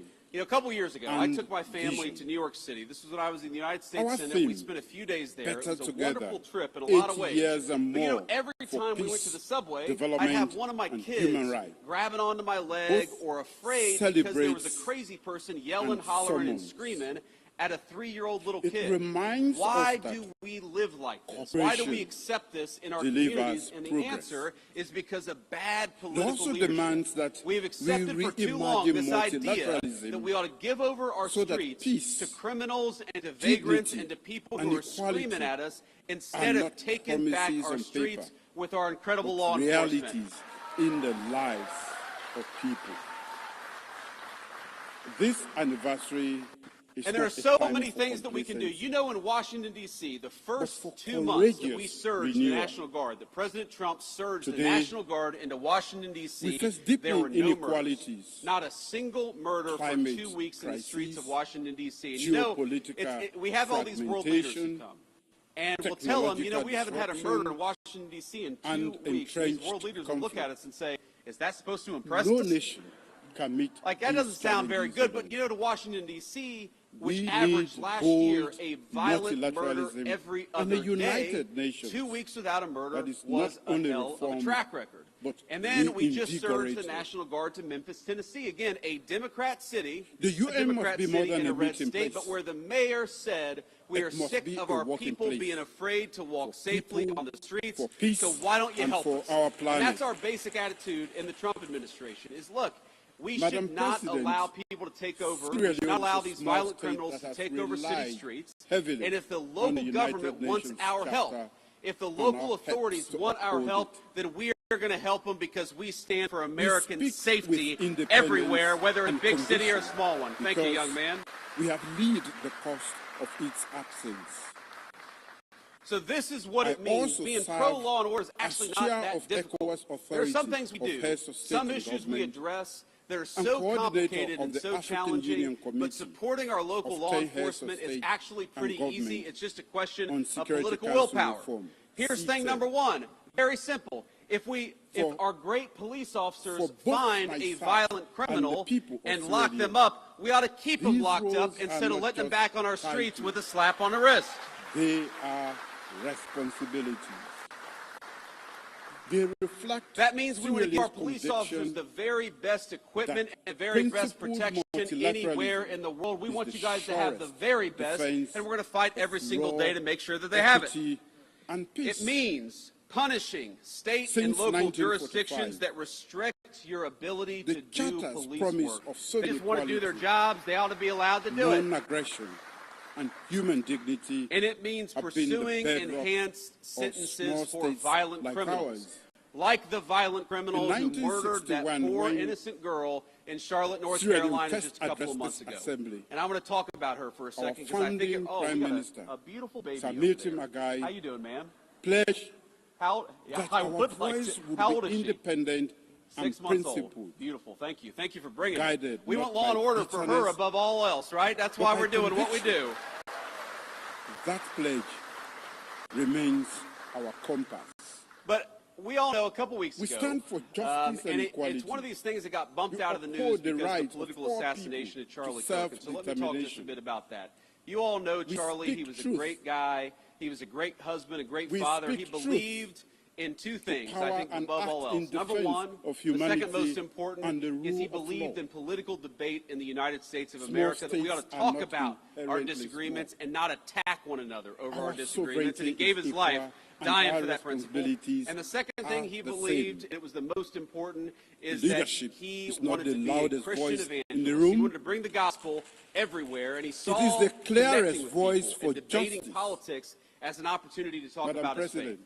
And I think it's important to honor him by recognizing that this is a kid, and he died at 31 years old. This is a kid who every single day, he would go to these college campuses, he would talk for 3 hours with anybody about whatever they wanted to talk about, and he believed in the civic virtue of open debate.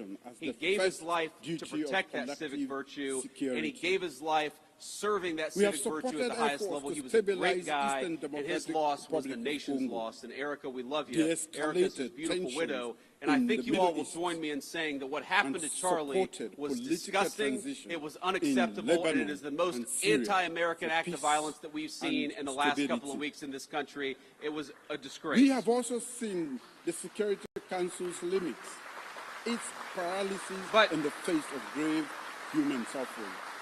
Thank you all. Nowhere has this failure been heart-wrenching than in Gaza. I appreciate that, and the thing is, it actually bumped out of the news. A preventable genocide and here's was the not basic prevented. summary, as far as I can recall it, is you have a violent criminal who has been arrested 14 times, often for very violent offenses, who gets on a bus with an innocent young girl, 22 years old, and slits her throat, and she dies. We therefore she died because she was coming home from work. She worked at a pizzeria. She came from a beautiful family. She had a young boyfriend. She had her entire life ahead of her. And she was actually a refugee from Ukraine. Much more remains to be done. From a war-torn country. We must bring an end to the war in the United States and of ensure America. the release and because of soft-on-crime policies, she was murdered here, not in the war-torn country she came from. Isn't that a disgrace? And isn't that an insult to the incredible law enforcement officers who arrested this person 14 times? They did everything that they could to keep this thug off the streets, and it was the political leadership that failed, and we got to be honest about that. I saw former Governor Cooper say, and this is Michael Watley's opponent, former Governor Cooper said just a couple of days after the attack that we have got to do more when it comes to law enforcement to keep people like this off the streets. And my response was, Governor, he was arrested 14 times. Law enforcement did their job. It's time for you to do your job. Calls to conscience, calls to action.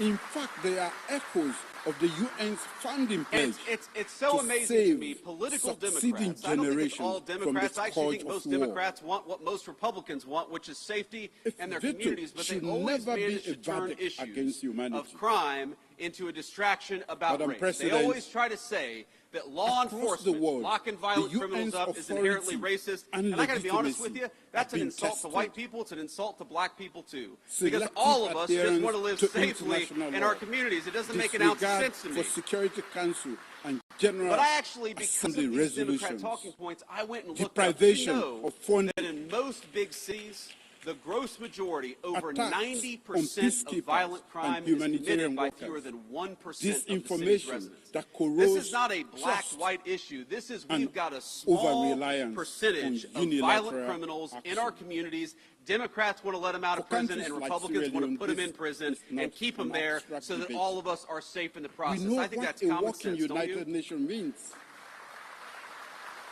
At our darkest hour, during one of the most brutal civil So I also wars got to talk in a little modern bit history, about another law and order problem. I UN said stood Charlie by our Kirk's side. assassination was the most United political Nations and mission disgusting in Sierra violence Leone, that we've had in this country in the UNAMSI, last couple one of of the weeks. largest And that was true peacekeeping maybe until operations this of its morning. kind.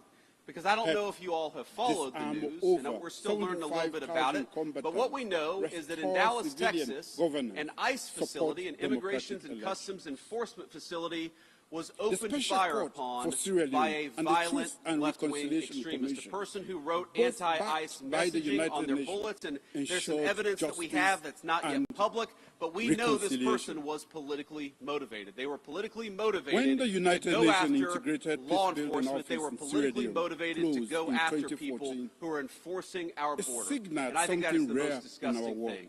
The very people who Its keep us safe successful ought to be transition honored and protected from and war praised to by peace. Democrats and Republicans We saw alike. blue It is helmets time to in stop our streets. the rhetorical assault on law We saw enforcement. ballot papers Because here's what returned happens. to citizens' hands.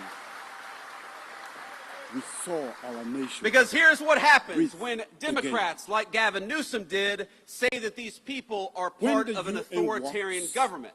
When the lies left-wing are media said. lies about what When they're it doing, when they fails, lie about who they're lies arresting, when they are lie lost. about the actual job of law enforcement, what they're doing is encouraging We crazy must people to go ensure and commit violence. the UN You don't delivers have to for agree all. with my immigration And to do policies. so, You don't have to we agree with must Donald respect Trump's and immigration implement policies.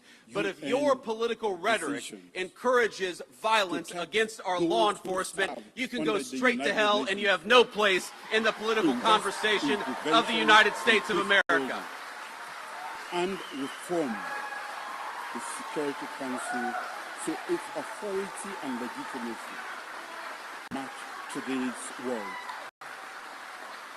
The United Nations cannot protect vulnerable people. Just yesterday, it cannot NBC protect News, its own maybe the authority. worst of all the fake news, and I'm sure we have an As NBC a reporter nation, out there. It's a Sierra tough Leone competition, does my its friends, part to be and clear. contributes But maybe to the worst, I peacekeeping said, mission. maybe the worst is NBC News. And they We said serve as that elected immigration Security enforcement, you know what they Council said? member That immigration enforcement and had offer our detained experience a in 5-year-old peace-building to the autistic world. girl in order to get to Sierra that Leone's girl's father. story Turned out is that proof story that was a complete multilateral fabrication. solidarity It was a works complete dishonest lie. when it is But when you grounded go around in and trust, lie about our law mutual enforcement and you respect, tell them and that they're genuine mistreating investment 5-year-old in girls, national what do you ownership. think is going to happen? When Democratic politicians incur Madam doxing, President, when they encourage us to unmask this is ICE inseparable from enforcement officers, development. what do you think is going to happen?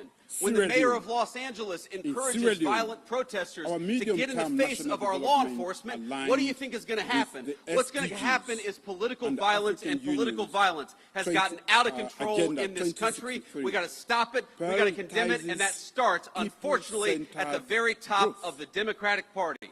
If We you are want to stop transforming our political violence, agricultural sector stop attacking our law to enforcement ensure as the food Gestapo. security. If you want to We stop are political investing violence, stop in a telling digital your economy that supporters fosters that everybody who inclusion disagrees with you and is a Nazi. innovation. If you want to stop We political are violence, deepening look investment in the mirror. That's the way that we human stop capital, political violence in this country, developing and we've got to do it. schools, free quality education, and in healthcare, particularly maternal and child health. And while We we're are all expanding mourning renewable and energy to rooting for support and praying for industrialization everybody who was and injured at that climate ICE facility, resilience. and as far as we know, it Climate looks like change some of the is an detainees, in other words, existential some of the threat potential to illegal Sierra Leone. aliens, were some of those who were affected. Our Look, greenhouse just because we don't gas support illegal emission aliens, We don't want them to be executed by violent assassins engaged in political violence either. So we're praying both for our ICE agents, but also for everybody who's affected by this terrible attack. But that was an ICE facility.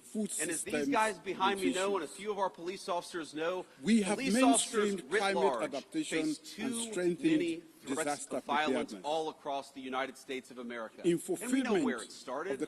We all remember the summer of 2020 when all of these violent protesters were encouraged to treat police as the enemy instead of as the solution. You take 1,000 police officers, you'd find one person who didn't do something perfect and use that one guy to tarnish the other 999 police officers. Well, I would like everybody, whether a Democrat, a Republican, or an independent, especially those in political leadership, can we all just agree that our police officers are heroes, that they are public servants, and that the first and most important step of keeping all of us safe is to keep our police officers safe, because they are the thin blue line between civilization and chaos. For multilateralism, thank you all. And collective stewardship of our ocean commons. Is to do the same. So the high seas and areas. It just happens too much. Our police officers being assaulted, our police officers being attacked. You have these crazy attacks where you have a cop in a squad car who's enjoying their lunch break, and somebody comes up and summarily executes them before the cop even had a chance. It happens way too much, and it happens because too many of our political leaders have encouraged it. Now, it's not just that. It's not just the rhetoric that encourages violence against our law enforcement. You know, when I was in the Senate, there was a big bill that was going around, and it was basically that we were going to try to eliminate qualified immunity from police officers. One of the most disgraceful and worst ideas that I've ever seen. In other words, that we were going to make it easy for criminals to sue police officers for doing their job. Now, does anybody think, when you see the fake news media and the way they attack our police officers, does anybody think that we need to make it harder for our police to do their job? Some of America's cities today, have worse murder rates than the very worst third world cities all over the world. That's not a joke. You go to Port-au-Prince, Haiti, or you go to some of the poorest countries all over the world, even those countries have a better murder rate than Washington, D.C. or some of the major American cities. Some of them have better murder rates than Charlotte, North Carolina. That's a disgrace. All of us should be asking, how do we make that better? How do we make people safer in their communities? How do we make it easier for young families to walk down the street in security and comfort? But unfortunately, we've got a crew of violent radicals in the United States of America who think we ought to make it harder for police to keep us safe than easier for police to keep us safe. So here's one thing I'd like to do. I'd like every single Democrat, starting today, and every Republican too, while we're at it, to say that we are going to defeat these efforts to strip immunity from our police officers. We're going to make it easier for them to do their job, not harder for them to do their job. Let's fight for it every single day. It has done so in Liberia, the Gambia, and elsewhere to defend democracy and stabilize the region.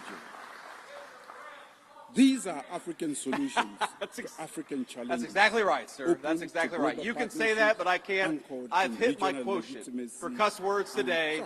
I don't want Ted Budd to disown me, so I'm not going to say that, but we can run the clip back later. But let me just leave you with one final thought here. Look, I was asked earlier today by a reporter I actually like, but a reporter who said, well, don't both sides have crazy people? And of course, obviously, country of 330 million people, of course, both sides have crazy people. But if you look at the political violence in our country over the last couple of months, the last couple of years, it is not a both sides problem. It is primarily on one side of the political line. So, if we are going to truly go after the political violence in this country, we need the Democratic leadership of Washington, D.C. to look in the mirror. We need them to renounce all political violence. When a poor kid like Charlie Kirk is gunned down in cold blood, we need them to start with condemning the violence instead of condemning something that Charlie Kirk said that they disagreed with. When you have an entire network of left-wing organizations that encourage that promote and that apologize for violence, you know what you're going to get out of it? You're going to get political violence. So here's my sacred obligation to you, to all the law enforcement, but every person, whether they wear a uniform or not. Over the next couple of years, the Trump administration is going to do everything that we can to dismantle the networks, to destroy the funding, and to make it harder for people to kill one another just because they disagree with what somebody says. That is what we're going to do. We're going to fight for it. Strengthening the credibility of institutions. Let me just leave you with this one final thought. Now, most of the time when I go around to events like this, I'm talking about our big, beautiful bill, our working families tax cuts. And I want to leave us just with a reflection on that, because while we're talking about law and order today and we're honoring the police, one of the ways in which we rebuild the American dream is by allowing you to keep more of your hard-earned money. And that bill that these great congressmen worked on, and the great senator here, what it did was very simple. It increased the child tax credit. It meant that we're going to increase take-home pay by about $10,000 over the 4 years of the Trump administration. It means that if you're working on tips or if you're working an overtime shift, the government is going to take less of your money. And I think that's a pretty good idea, because if you're working hard, I think government ought to keep its hands out of your pocket. We're going to do all those things. Violent extremism transcends borders. Because I believe the American dream is fundamentally about this principle. It's about the principle that for all the parents and grandparents out there, and I'm now the parent of 3 beautiful young kids, I just want them to have a better life than the life that I have. That, to me, is the core of the American dream. The promise that if you work hard and play by the rules, we're going to give our kids and we're going to give our grandkids something that's just a little bit more prosperous, a little bit more secure, and a little bit more proud than what we were given when we were kids. That is, I think, our sacred obligation, that by inheriting a great country from our parents and grandparents, we got to pass on something even greater to the next generation. But none of that matters without law and order and public safety. How can you have the American dream if you can't walk down your neighborhood in safety? How can you have the American dream if you're worried about getting mugged when you're taking your family out to a nice meal downtown? How can you have the American dream when every celebration, every big moment in a person's life, you're too worried about violent crime and not focused enough on the things that make life worth living? One of the things that we've got to get back to remembering is that if we want to preserve the American dream, we've got to preserve the right of everybody, rich or poor, to live in safety and security in their neighborhoods. You know, when I grew up in Middletown, Ohio in the 90s, we didn't have a whole lot of money. I was raised by a woman who struggled very often to put food on the table and clothes on her back. Mamaw. Everybody loves Mamaw. Most of all me. But you know what? For all the problems that we had, for all the times that Mamaw was worried about where our next meal would come from, for all the times that Mamaw was sometimes terrified that she wouldn't be able to make an important bill payment, we never worried about public safety. And the reason we never worried about public safety, the reason she knew I could go across the street and play in the park in safety and comfort, is because we had something in this country. And that was a recognition, Democrat and Republican, that we stood with law enforcement and we stood with their mission. It didn't matter what your political affiliation was. We wanted to support people who kept our communities safe. And that's something we've gotten away from, because a lot of the people who report on the news, a lot of the people who actually make policy in Washington, D.C., let's be honest, they are wealthy people who can block themselves off from the consequences of the policies they impose on the rest of us. Now, maybe this is not a request. It is a demand for equity. Now maybe they've never had to call a police officer because they can call a private security guard. Maybe they've never had their home broken into because they live behind a gated community. Maybe they don't have to worry about walking down the streets of the city safely because they've got a driver in a big fancy car who can take them from point A to point B, but that is not true of the gross majority of our citizens. So I want to tell you, when I talk about protecting the American dream, when President Trump talks about fighting for the American dream, at the very top of that list is fighting for your ability, whether you're rich or poor, to be safe in the home that you love. It is our sacred obligation. It's their sacred obligation, and we're going to work for it every single day. God bless you. Thank you for having me.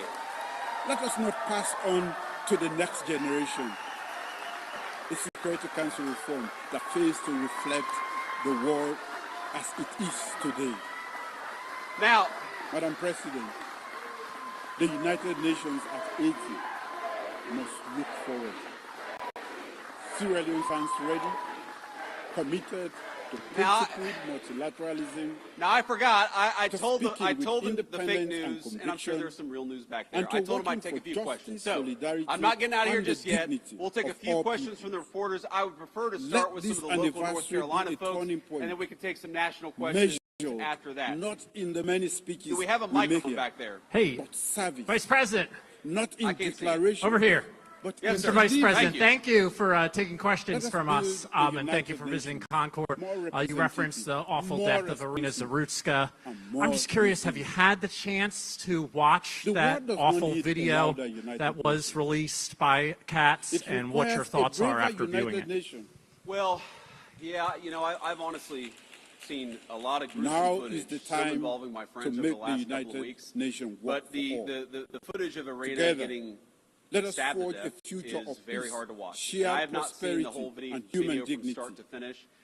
I had to cover my eyes for part of it because it is so gruesome, and maybe I should just stare at it. Maybe all of us should stare at it to know the kind of evil that we're actually confronting, because what happened to her was really, really disgusting, and I think it comes from a deep and dark On behalf of the Assembly, I wish to thank thankfully, the President of the very few number of people, but those people we ought to lock up in prison so they We can't have get heard the anybody last else. speaker and But the when I saw that video, for you know this what meeting. really got me as a father? I've got 3 little The kids, next 2 plenary boys, meeting to and my continue youngest with the is a baby general girl. She's debate 3 will years old. begin She is the at apple of my eye, 3:30 p.m. as you dads At will 3 know. p.m. Daughters just The have an effect meeting on us. They is get away with adjourned. more stuff. They don't they? It's kind of annoying, actually. She gets away with things she should not get away with that her brothers would never get away with. But I look at this girl who's 22 years old, and I think to myself, you know, I would love for my daughter to have the kind of life where she never has to worry about that. And there's this moment where she looks up at her attacker and she covers her mouth, and you realize what's going through her head. She knows that something very terrible has happened to her, and I hope that she didn't realize it for too long, because that is unimaginable suffering. But if you're a man, I don't care what skin color you are, I don't care whether you're rich or poor, but if you're a man and you see the pleading eyes of a girl looking up for protection, then we have to protect our girls and our women in this country.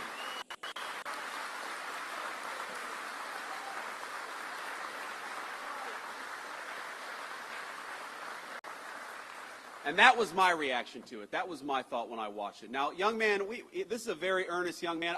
He doesn't look like a journalist to me, but go ahead and shout out a question, because I'm not going to deny that level of energy and that level of passion. First of all, what's your name? Henry. It's good to meet you, Henry. Ask your question, please.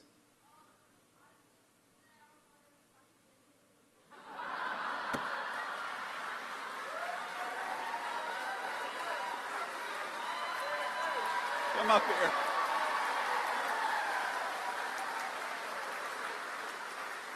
Henry said, I skipped school. Can I have a picture with you? Well, I guess you got to have some excuse to skip school, so I might as well get a photo with Henry.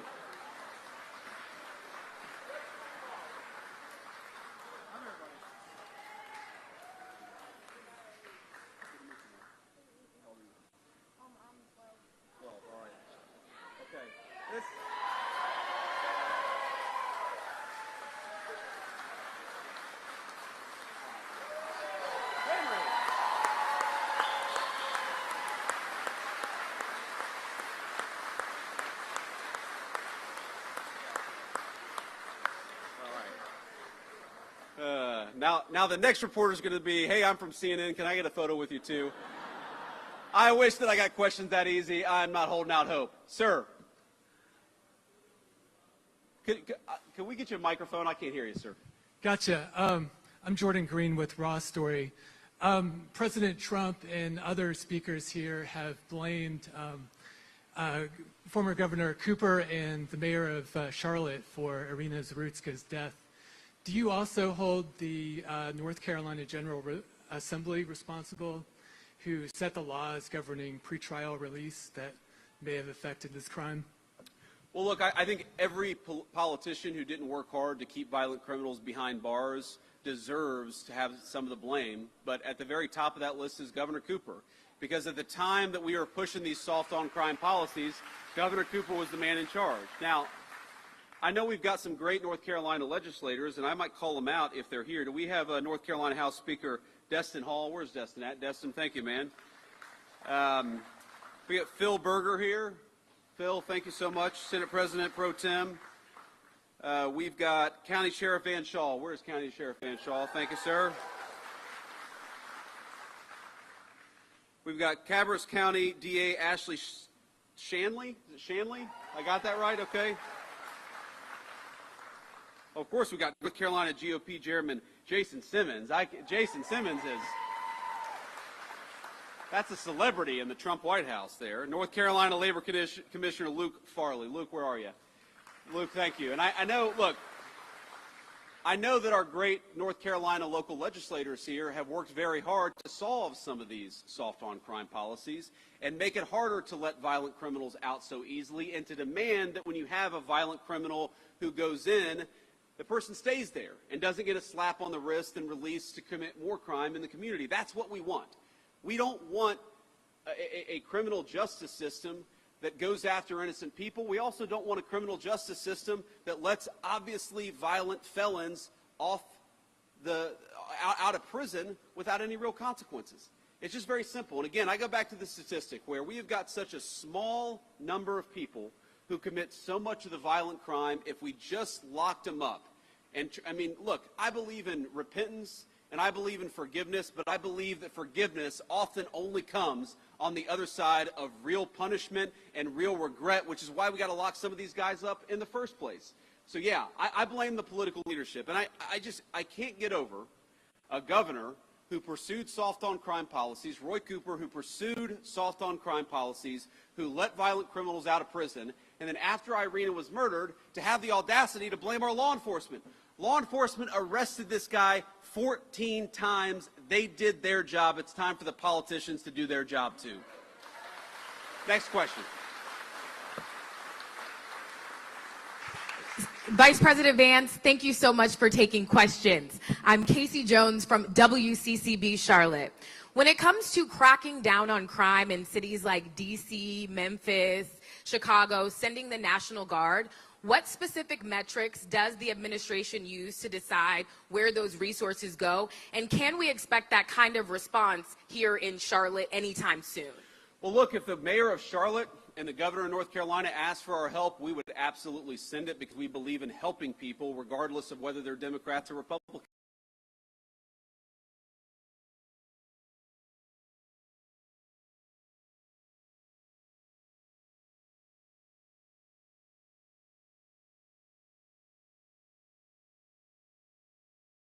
Without any real consequences. It's just very simple. And again, I go back to the statistic where we have got such a small number of people who commit so much of the violent crime if we just locked them up.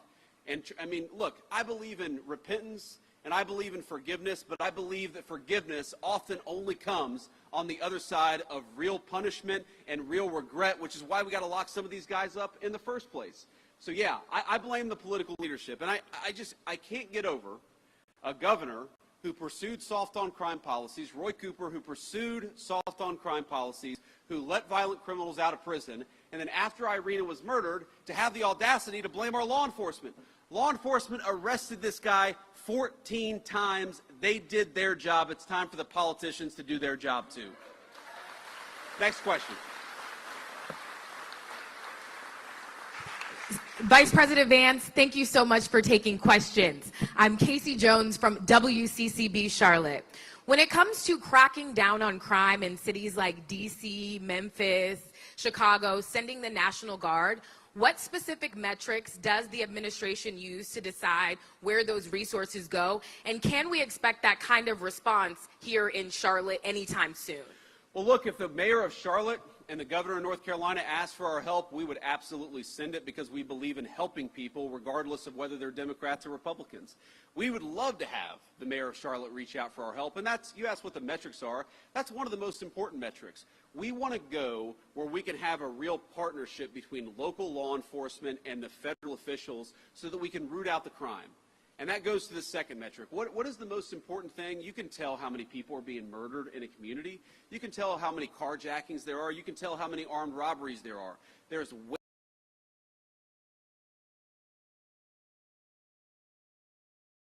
look at a community. Again, we don't care about their community. Where people are suffering because of violent crime, our response is we want to help, just let us. And I'd encourage everybody to talk to your local officials. I know we're a little far away from Charlotte, but to talk to your local officials and encourage them to ask for the help of the Trump administration. We are willing to provide it. We want fewer people to be affected by violent crime, but these guys have actually got to play a partnership role with us. And unfortunately, way too many of them.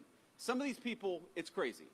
They are ruling over cities that have violent crime rates that are worse than Mogadishu, and they say, no, no, no, we don't want Donald Trump to come in. Well, excuse me, if you don't need the federal help, then why is your murder rate so terrible in the first place? You do need the help, you just need to admit it. Thank you, Casey. Next question. Vice President, Michael Warwick, I'm with WBTV. Welcome to Race and Country, first of all. Irina's law was just passed by Republican lawmakers. It's now on Governor Stein's desk. It addresses cashless bail. It would allow magistrates to involuntarily commit people who they believe to be sick. However, opponents of that bill don't think it goes far enough for the mental health side of things. It also opens the door to the death penalty, which I know some opponents are against. Why would you encourage the governor, politics aside, to sign that bill? Well, because I want to keep violent criminals off the street, and I want Americans to be safer. And this bill does it. Irina's law does it. Congratulations to the Senate President and House Speaker for getting it over the finish line. The governor's got to sign it. I guarantee if this bill is signed into law, it will help our incredible law enforcement keep the streets safe. And that's ultimately all I really care about. Again, it breaks my heart to think that you have young kids, you know, especially in poor communities, whether they're black or white, who don't feel like they can walk outside. You've got grandmothers who are taking care of grandkids who don't want to sit out on their front porch because they're worried about drive-by shootings. That should break everybody's heart, and the way to solve the problem is to empower these cops to go after the bad guys and to do it with their full skill and their full force. Now, I don't know, have I read every detail of the law? I know some of the things that it does. I know that it ends cashless bail, which would be huge for the people in North Carolina. I know it makes it harder for some of these local magistrates to let people out with a slap on the wrist. That would be huge for the people of North Carolina. But could there be more? There could always be more.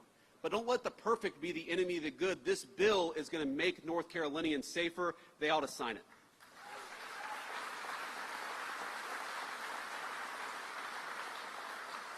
Hi, Mr. Vice President. It's Kit Maher representing the White House TV pool today. I just have two national questions for you, if you'll allow it. Go ahead. Number one, on Ukraine, President Trump said that Ukraine can fight and win back its territory. Could you explain the shifting stance there from stopping the bloodshed immediately, ending the war, and now saying that Ukraine should fight? Is that a tactic to pressure Putin back to the table? We'll go ahead and do the second question. Yeah, second question. Last year, when I was covering you on the campaign trail, you told Joe Rogan that the difference between Harris and Trump is that Trump is not trying to censor his fellow Americans. I'm wondering if you can square your fervent belief in free speech with what's going on now with Jimmy Kimmel and the FCC pressure. I'd love to hear your thoughts on both of those. Well, look, on the free speech conversation, I'm pretty sure that Jimmy Kimmel was back on the air last night, and to the extent that he's not back on the air, it's because he's not funny and has terrible ratings. This is not a federal government problem. This is, I want to answer your question in good faith. What people will say is, well, you know, didn't the FCC commissioner put a tweet out that said something bad? Well, compare that, the FCC commissioner making a joke on social media. What is the government action that the Trump administration has engaged in to kick Jimmy Kimmel or anybody else off the air? Zero. What government pressure have we brought to bear to tell people that they're not allowed to speak their mind? Zero. We believe in free speech in the Trump administration. We are fighting every single day to protect it. Now compare that to the Biden administration, where we found out just yesterday that conservatives on YouTube and on a number of social media platforms were being censored. Why? Because the Biden administration picked up the phone and said, we want you to censor our political opponents. That is real government censorship, and it left the White House when Joe Biden left the White House. Now to Ukraine. Look, I've answered a version of this question probably 100 times over the past 3 months. And one of the things I'll say about the president is that he is responsive to the reality on the ground. And the reality on the ground is that, number one, we have engaged in incredibly good faith negotiations with both the Russians and the Ukrainians. And I believe the president is growing incredibly impatient with the Russians right now because he doesn't feel like they're putting enough on the table to end the war. That's number one. Number two, the president has grown very confident that this war is bad for Russia. You hear me say this all the time. You hear the president say this all the time. The war is bad for Russia. It's bad for Ukraine. It's bad for America. We want the killing to stop. That remains the president's position. But the president also can look at reality on the ground. He sees the economic numbers that are coming out of Eastern Europe. He sees the number of dead people, both Russians and Ukrainians, that are happening in that war. And the president is telling Vladimir Putin it is time to stop the killing. He would say that to Zelensky. In fact, has said that to Zelensky. He wants this war to end, and he's doing everything that he can to stop it. But look, if the Russians refuse to negotiate in good faith, I think it's going to be very, very bad for their country. That's what the president made clear. It's not a shift in position. It's an acknowledgement of the reality on the ground. We're going to keep on fighting for peace every single day in the Trump administration. And I'll do one more question here. Another question. Sir. I want to take it from you. Good afternoon, Mr. Vice President. Monica Casey, WRAL out of Raleigh. We are coming up on the one-year anniversary of Hurricane Helene's devastation. Sure. What is the administration doing to speed up the distribution of federal aid for that disaster? Yeah, so just in the last week, the Secretary of Homeland Security put another, I believe, $64 million into the disaster relief effort. We inherited, I'm going to be honest with you, a FEMA that was mired in bureaucracy and red tape. The president has made very clear from day one, we want to get relief to the people of North Carolina as quickly and as rapidly as humanly possible, and that's what we're trying to do. The second thing I'll say is that I understand the governor had a very good call with the president, I believe on 9/11 actually, about a week and a half ago. It may have been, the day before, the day afterwards. But he had a good conversation with the president about some of the disaster relief needs that are there. We're going to keep on working on this. We're going to keep on working with some of our colleagues and the federal congressional delegation from North Carolina. But let me just say, I've visited the devastation myself. I want the people there to know we continue to think about them. We continue to work on this issue. And we're going to make sure that we never forget that area of North Carolina and the devastation that storm caused. Great. All right. On that note, I just want to say you guys have been an incredible group to get to spend some time with. Henry, I hope you got the photo you needed. So are you going to get like a tardy, Henry, or what's the deal? If you get a photo with the vice president, you're allowed to have an excused absence? Is that how that works? Okay, he doesn't know, actually. Henry is not as confident in that question as I would have hoped, but it's great to meet you, my friend. It's great to be with all of you. Just remember, we've got a very, very important job, and each and every single one of us has a role to play. To our law enforcement, thank you for the job that you do. We're going to keep on fighting for you in the Trump administration. We're going to keep on fighting for safety and security all across the state of North Carolina. God bless you. Thank you for having me.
So,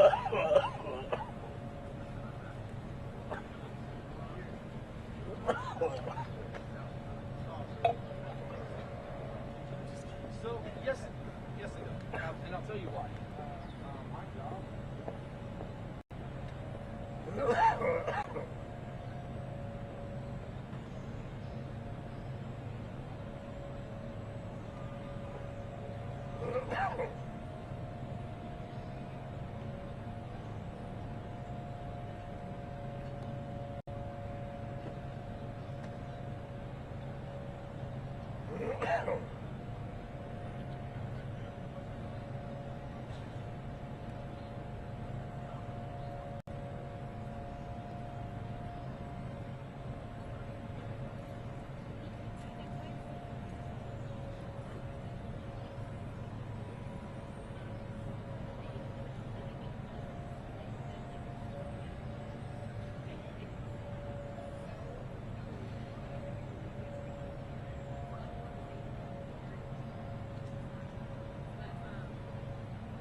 wine tasting was actually a lot of fun. The expert made it a great show. I expected somebody a little arrogant, but he was a lot of fun.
Okay. See you, Greg. DC business tech Roger Modi, Monumental School.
Yeah, oh, right, okay. See you, Cynthia. Kelly.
happening, big guy?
What's up, big guy?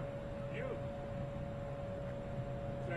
Look at you moving to the Hamptons or whatever that was. Not the Hamptons, but Martha's Vineyard. Well, I didn't move there. I just bought a place.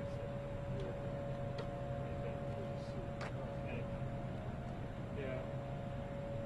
Just had to do something.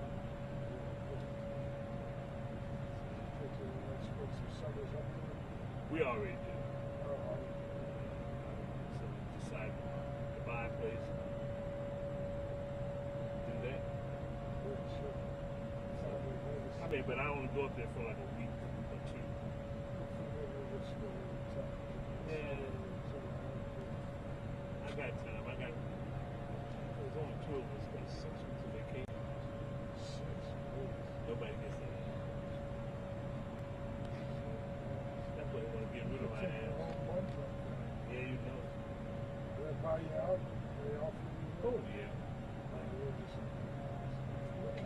me any money.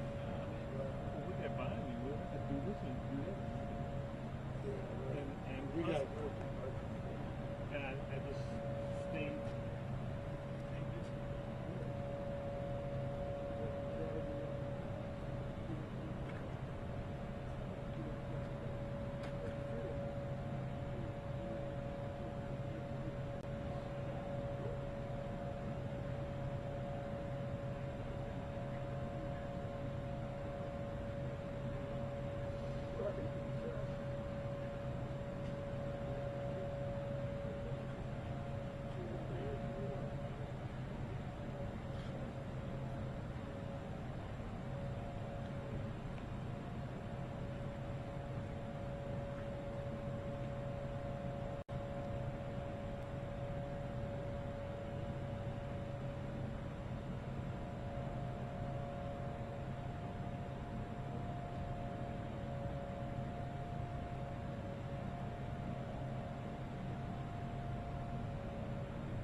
that camera on all night tonight.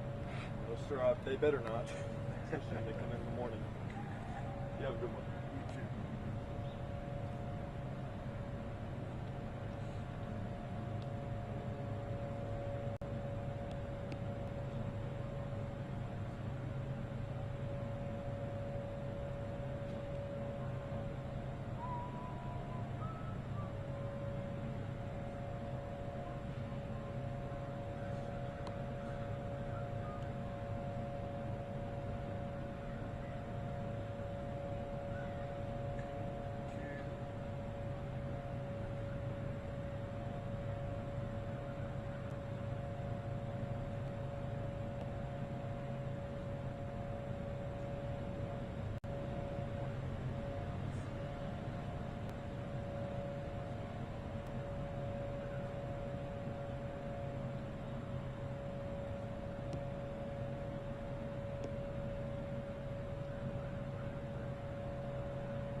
No.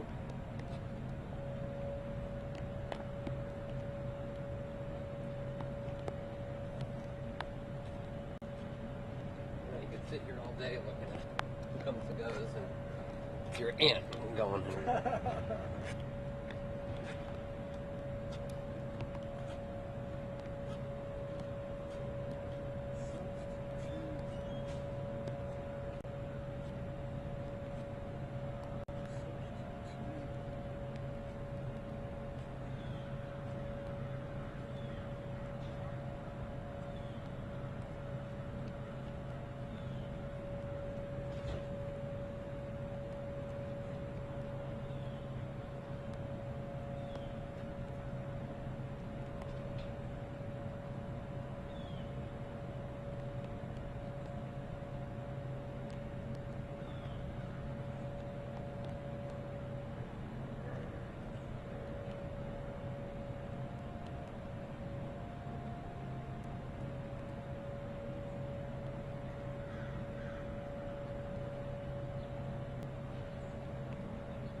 Yeah, maybe I can't.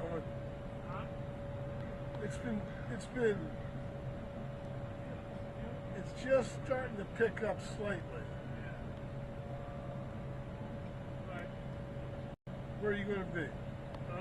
Going to a little tent. Okay. I won't be seeing anymore the rest of the day. I'll come find you. That's all.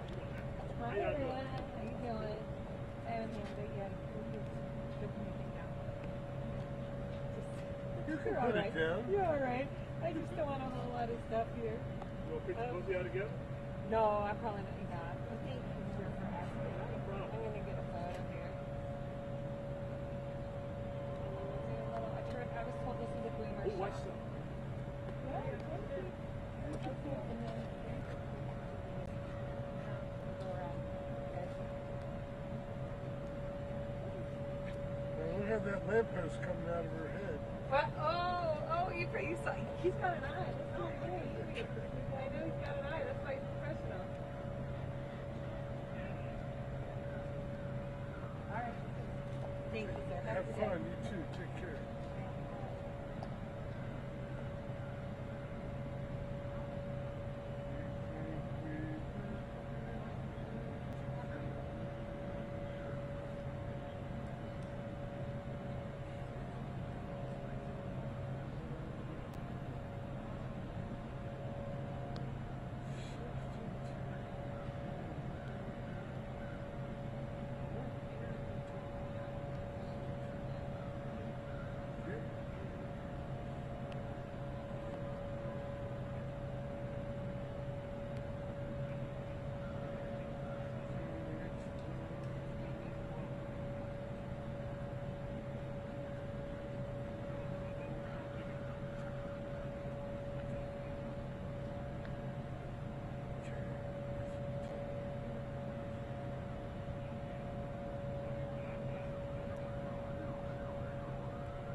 coincide.